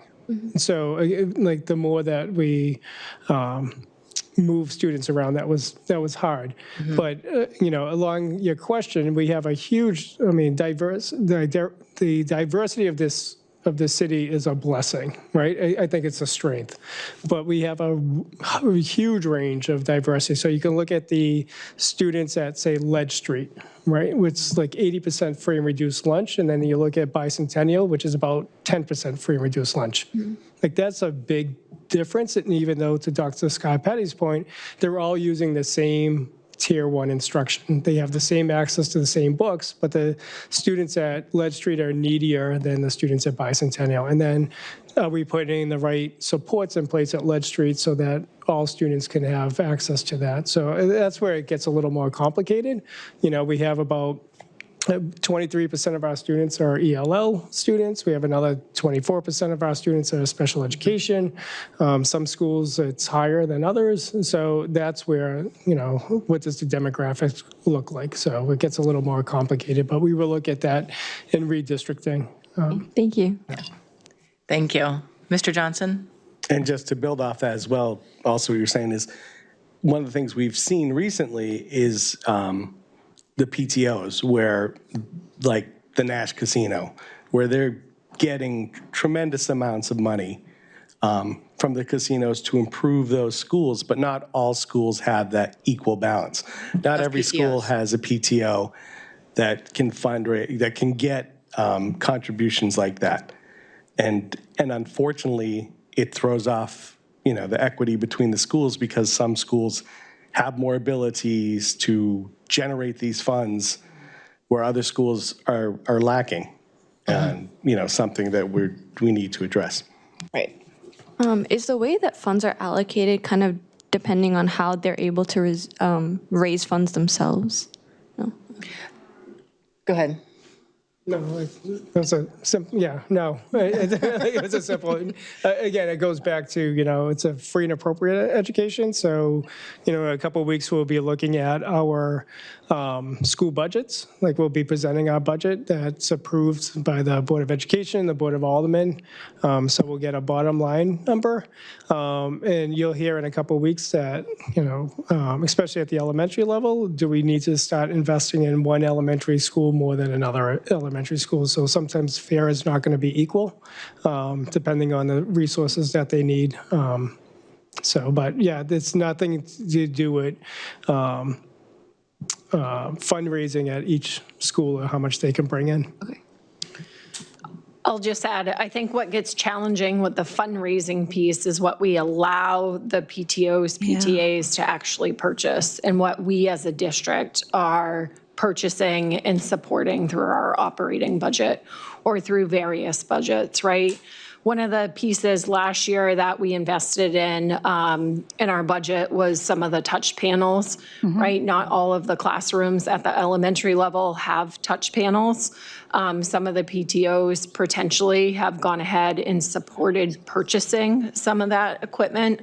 Throughout the last several months, we've had some of the PTOs come forward and say, our furniture, our chairs, our classroom furniture needs to be replaced. Should the PTOs really be purchasing that? No. My suggestion is no.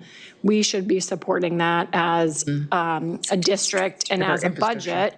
But at the end of the day, there's only certain parameters we can fit a budget into, right? So we can't have everything. I always say there's no money tree in the backyard.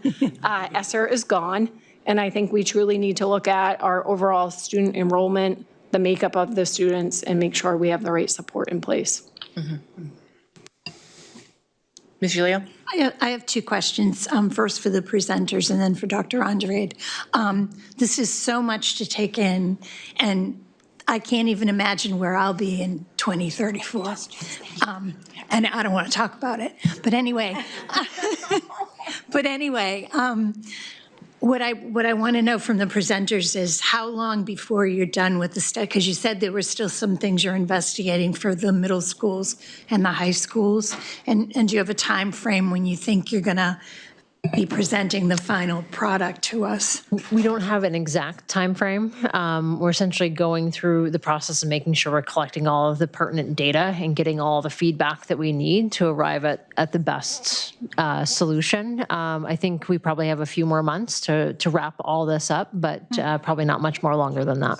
Okay. And then my question for Dr. Andrade was, I think I have no sense of what we're going to do immediately this year or with the new budget for next year versus what we're going to do like maybe 5 years from now when we do close 2 elementary schools and build a new one. Do you have some kind of idea about that? Yeah, I was checking the tea leaves, but no, I think the reason why we wanted the meeting this evening is to really have a unified front, right? So we're going to be presenting a budget in a couple weeks, whether we're at the Board of Education or the Board of Aldermen. The question is going to come up, are we closing a school? Right, and I think we need to respond to that. And I think Are you going to give us more money? Right. Do we have an answer? What's that? Do we have an answer? Well, I Because that's in 2 weeks. Well, I think that's the question that comes up around this horseshoe, right? Is that, are we prepared, do we want to be closing a school? I think it's more the long-term range, right? I think we could, in a couple of weeks, get to a number and then present that possibly without closing a school, but that number is going to come up, right? I think my feeling would be to get the full report, to campaign of where we need to go. I said it probably like 15, 20 minutes ago, it's like we can't take a knee-jerk reaction of saying, let's just do this right now and like move, say it's Mount Pleasant or New Searles or, our lowest population, quite honestly, is Broad Street. Right? If we were going to move the least amount of kids, it would be Broad Street. But, right, like if we were just going on base on enrollment, but, moving forward is what is going to be our plan? What are we going to campaign? But the question will come up in a couple of weeks. You could save $1.3 to $1.5 million in next year's budget by closing a school. And we could say, yes, we could do that. We can make it happen. We could have a plan for September. But does that go into our larger facility master plan? So, I mean, we could be prepared to do it, but again, it'll be around this horseshoe, are we going to vote for it? And, my recommendation right now is I think we need to campaign of where we're going. A plan. But I guess my question is if in 2 weeks, the facility study won't be complete, but we're making a decision off of the facility study. That's my point. My point is it's not going to be done. It won't be my recommendation to say make a decision, but someone is going to ask us the question, are you closing a school? Right? Who's going to ask? I think the public. The public was going to ask. The Board of Aldermen is going to ask. There's going to be community members. There could be community members here tonight who's going to say, you've seen this go on for a number of years. Why aren't you closing a school? And so that question will be asked. It's asked every year during budget season. And I think it's going to be our response. We need to complete the study, campaign for where we're going, and close a school when we have a coordinated plan, whether it's A, B, C, or D. Or E, I forget how many options we had, or F, right? So, however, that would be my response. But the question will come up in the next month, why aren't you closing a school to save money? Well, I think the easiest answer to that is the smartest one, which is we want to make a strategic and planful decision where we're not just taking away from students, but we're figuring out how to reinvest and reallocate city funding so that we can grow our schools into the next 50 years. We're not looking to save money tomorrow. We're looking at building a future. And to build a future, we need to have a strategic plan with strategic monies, a united front, and a financial backer. The last one is more important. Right, but if they don't, so it's like we have to sell this idea, right? We have to be the car salesmen of schools right now, and we want to decide what car we want to get into, and then we've got to convince other people that this is a really good investment for us. And I think this shows us a lot of options of what we can do. And I think from these community forums that we've had, there is a lot of buy-in from the community to do this growth, this building, this future focused. I don't think I've run into anybody who's been like, I hate Nashua Public School education. We should just demolish all of the buildings and let the families decide what they're going to do. Overall, it has been, let's make things better by making wise decisions with our money. So when people ask us, why aren't we closing a school?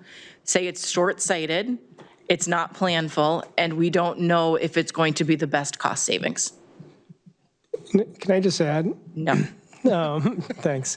And I think usually you speak for me, but I can, if I want to put words in your mouth for about 30 seconds, is when we say us. I meant me.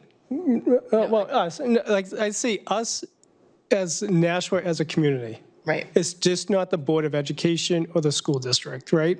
This is it working in conjunction with, again, the Board of Aldermen, our community partners. This is a city approach, and the more that we meet with Matt Sullivan, the mayor's office, it's all departments working in tandem. And I think that's where we need to grow the partnership, because the longer that we keep it like us against, this is my plan, this is your plan, then we're just working against each other. It has to be a united front where, when the mayor talks about it, he'll be given a state of the city. What does Nashua look like in a couple of years, right? Like, the schools are part of it. We need to be working hand in hand to say, if this is what the city of Nashua looks like in 2040 through Matt Sullivan's strategic planning, the schools need to be part of that. We need to be working, again, in partnership. And so I just wanted to make sure when we say us, it's one Nashua. It's that aspect. And that's something we haven't done in the past, right? So Mr. Gray and I meet with the city every Thursday to go over, like, what are we thinking? What are we planning? I think there needs to be more of that, not behind the scenes, but for our advocacy on working, again, I'll pick on Director Sullivan, of how we're working together to say, if you're talking about future businesses coming in or future housing, what's the impact on schools? And how are we selling schools to that? So I think that's where we're hoping to come out of this facility study is, I think if you went back a couple slides and you saw, what does a welcoming school look like?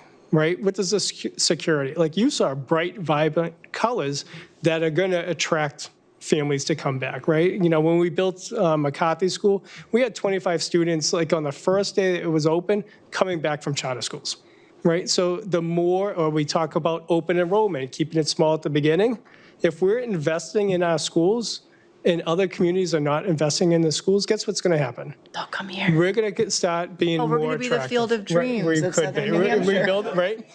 So, but that's the aspect of the advocacy of the work going in. And again, where we have to move beyond, working with the aldermen saying, we only have $30 million for X. And, I don't want to, with Harriman, again, like, how do we work with municipalities to say, what does a 30-year capital improvement plan look like on this, right? So I think that's a lot of work that has to take place. So I think it's exciting work, and so to just be creative in that regard.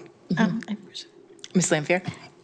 Will Harriman be also presenting this to the Board of Aldermen? Is that something that's planned for, or?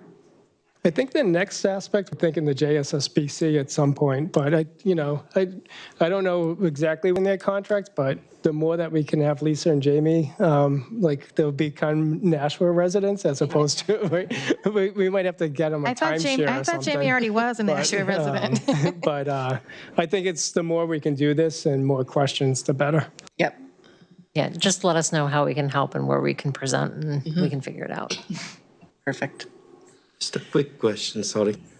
Quick question.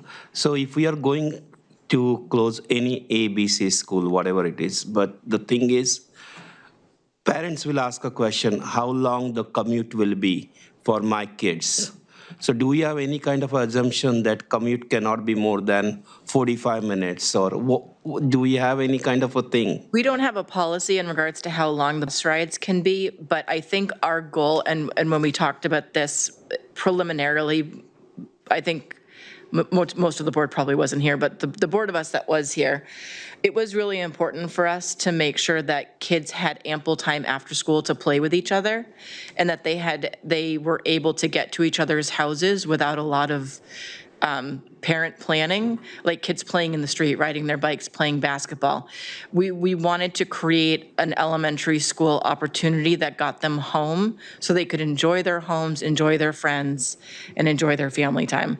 So being on a bus for 45 minutes was not something that we were thinking of doing. And I think one of the things that we were talking about with that was the concern with Mount Pleasant is it's a walkable school. And that was something that was really important to the board to keep it consistent among the schools, is that the schools are still the playgrounds of their neighborhood.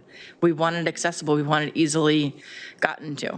So no, I don't think we would be looking at 45-minute bus rides. So what is the acceptable time, like board is deciding or whatever it is? So if you look at all of the schools, all of them are pretty much, they're all pretty much, like, I think the farthest person that lives from their school is like 7 miles, Okay. right? I feel this, I'm going on like circles from a couple years I ago. was going to say, Mr. Gray knows the bus routes by heart at this point. And so she can say what's the max rate, but almost to your point is that when we try to consolidate routes, right? So we talk about there's not enough ridership, but when we consolidate routes, the bus routes get longer. So I think the longest route is about 50 minutes. Yeah, right now, I think we have a 52-minute bus ride commute, but that's lengthy. We'd prefer the students no longer than a 45-minute bus ride. And of course, if we could get that lower, we would. So to Dr. Andre's point, I think there was a question in finance and ops of, there's a lot of empty buses. Yeah, can we save money to consolidate bus routes? We absolutely can. But then our students are going to be on buses significantly longer, 60 minutes plus. That's not an ideal commute time. That was my question. Can you clarify that that 50-minute ride is a high schooler, not elementary school? Yes. Okay. Yep. There are more options in high school to scam a ride home with a friend. At least I did. I don't know if I did. I couldn't be in school too long. Okay. Was that not correctly answered? I just want to clarify. I think I heard that wasn't my question. So if we didn't answer a question correctly. I just said that I asked that question why we have empty school buses. Yes. And I requested that can we have smaller school buses or not, so that we can have flexibility, that people going at a longer distance, less students are there, we can use the smaller buses. So I didn't get that answer from anyone yet, but I will get it eventually. Yeah, so first student, I believe it was last week or this week, they were taking ridership numbers. I did not forget about your question from the finance and ops meeting, but there were some testing that was taking place at the high schools. It doesn't make sense to go ahead and do ridership when they're trying to do their final exams. We absolutely could move a majority of our students to smaller buses, but from a bus contract standpoint, we pay per bus, and there's certain tiers that go into it. So it's not as simplistic as it might sound. So the other aspect, I know there's a number of questions that came in from the board, so that would be in the presentation in a couple of weeks, so that everybody hears them all at once. But just in general, we try to schedule the buses at 110% capacity. So we overschedule, and then we'll pick on the high schools that there may or may not be families that schedule, like take a seat on the bus who will never ride, just in case. Right, so that's why we're at 110%, and then it might be, a practice gets canceled, so they're on the bus on the way home. But, so they reserve a seat, but never ride. So we can actually schedule that bus at 150%, right? And so, but it might just be longer, but if all the students show up, it's, 4 kids on a seat, right, which is, may not be good. So we try to like play with the numbers a little bit to keep the numbers low, but to Mr. Gray's point, we're also looking at, for a student, that they've also been having attendance issues, right? So the more buses that we put on the road means that they need more drivers, which causes some issues as well that we've been seeing over the last 2 years on just their attendance rate. And we have to combine buses on a frequent basis. Thank you. Thank you, guys. And I really appreciate this robust discussion that we've been having. I think, I have to be honest, I was a little nervous about coming into this because we haven't had a discussion like this with new board members. But I feel like this went really well tonight, and we were really respectful of each other, and I'm not nervous anymore. I'm glad that we were able to do this. But I want to thank Harriman for coming. Do you guys have anything else you want to add, or do you want to start driving home to your comfy? Our second residence. Yes. No, we just want to thank you all for your time and your feedback. Definitely take all of this into consideration as we continue to move forward. So thank you. Excellent. Thank you. Thank you.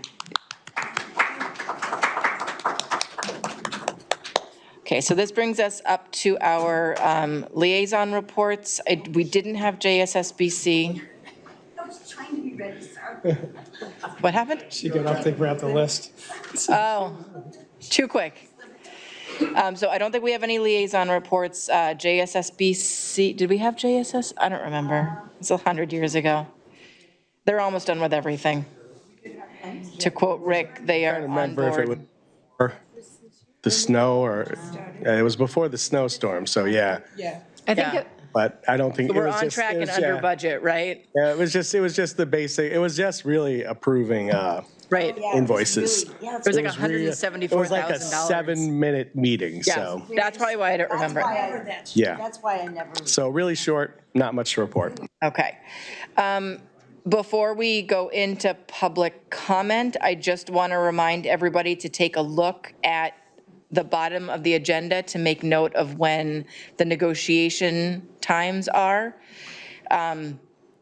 We need to have board members present at these meetings, so it is imperative that if you're not going to be there, that you connect with the other person that you're paired with to make sure that somebody is present. So just get those on your calendar. Keep me up to date if you're not able to make meetings. And then, Mr. Salvi, I have to talk to you about our negotiating team because I have a slight shift in my abilities. So I'll connect with you after. But this brings us up to our final public comments period. Now Ms. Prin can go.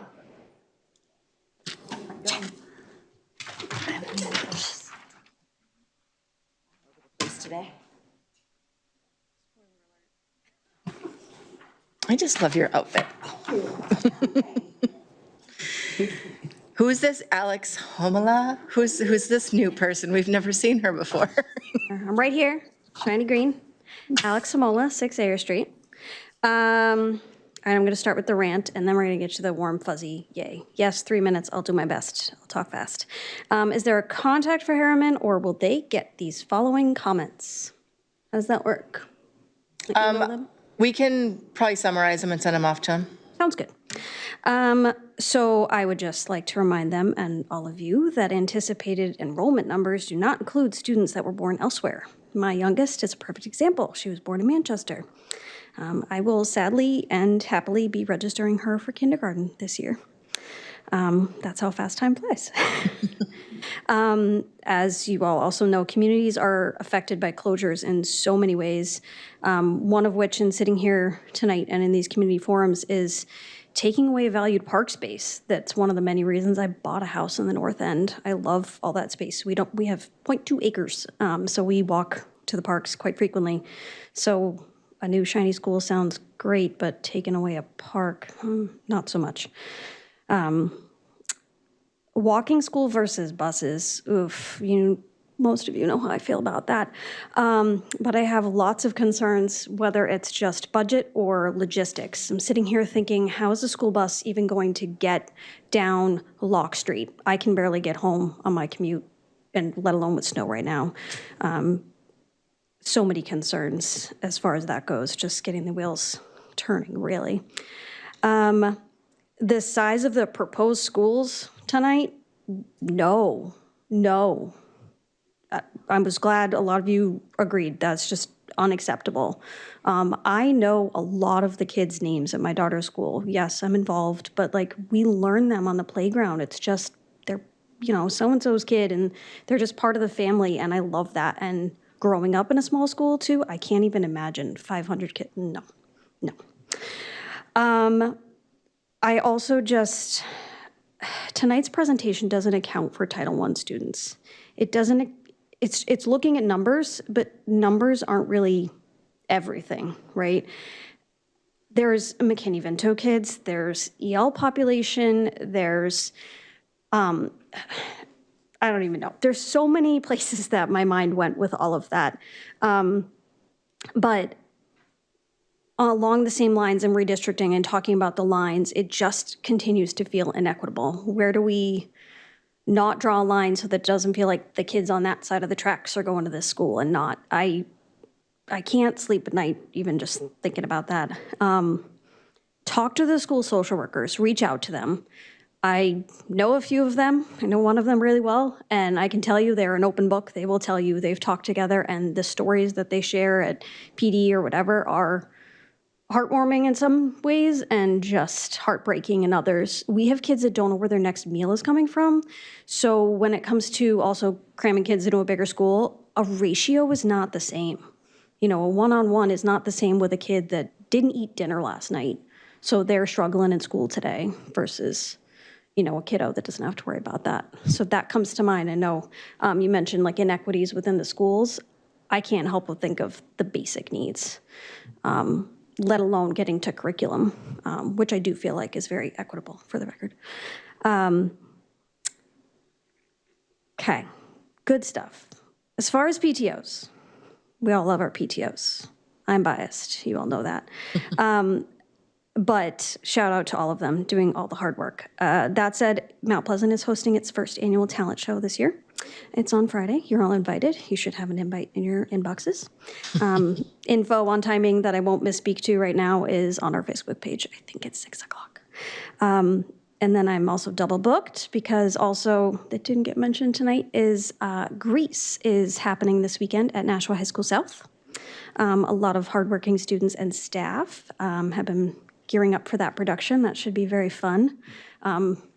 Interesting to see students not know Grease, so I would say that is also fun as well.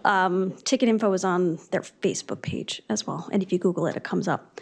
But some warm fuzzies to attend to. Thank you. Thank you. Ms. Elberger, come on down.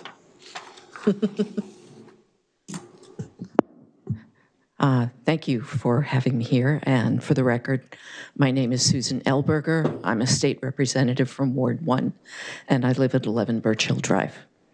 I served on a school board in another state where the entire, all 9 schools in the district were either rebuilt, torn down, rebuilt, or had major changes happening to the buildings. I do not envy you at all. On the other hand, we had a lot of money coming from the state in the form of school building assistance, which, as we know, does not happen here.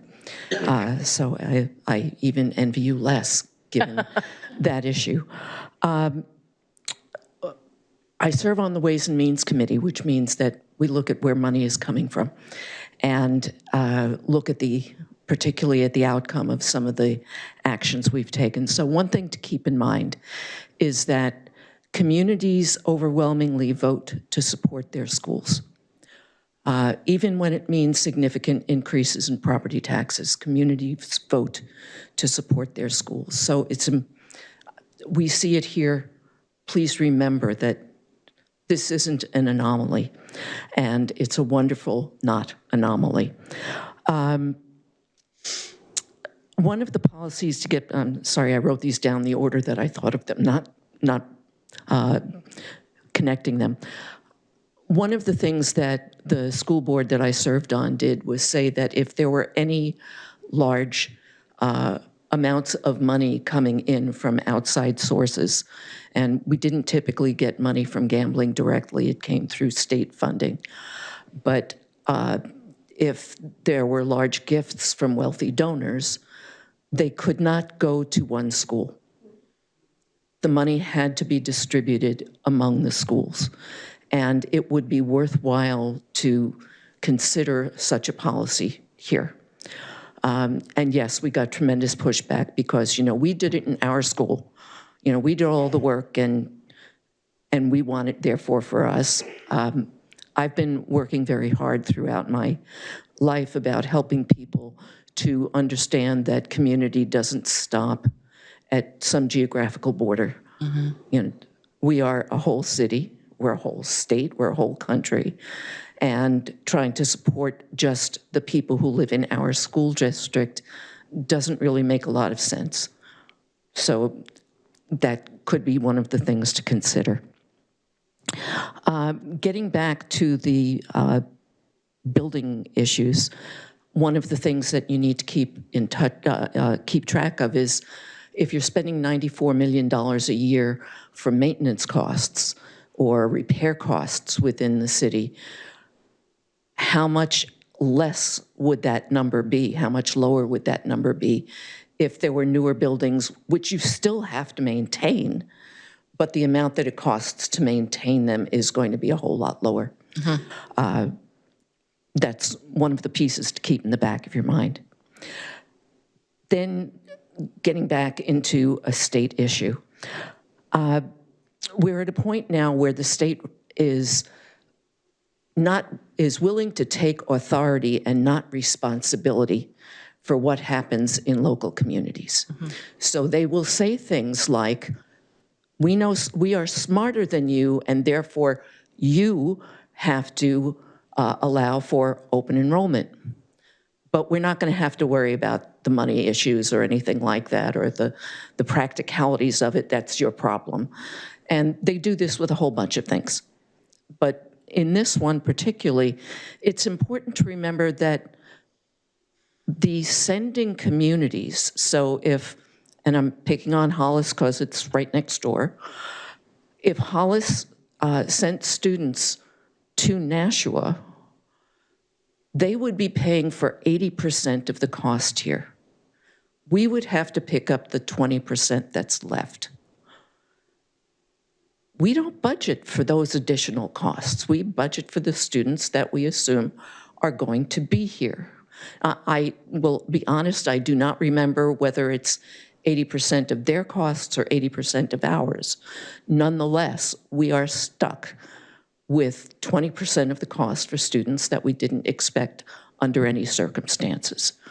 So make sure when you're thinking about a policy of whether to accept students here or not, that you take that into consideration. My own recommendation would be to say no. It's not my decision, it's yours. But it's important to remember that localities keep left holding the bag while the state tells us we don't have anything to put in that bag. So, thank you. Thank you.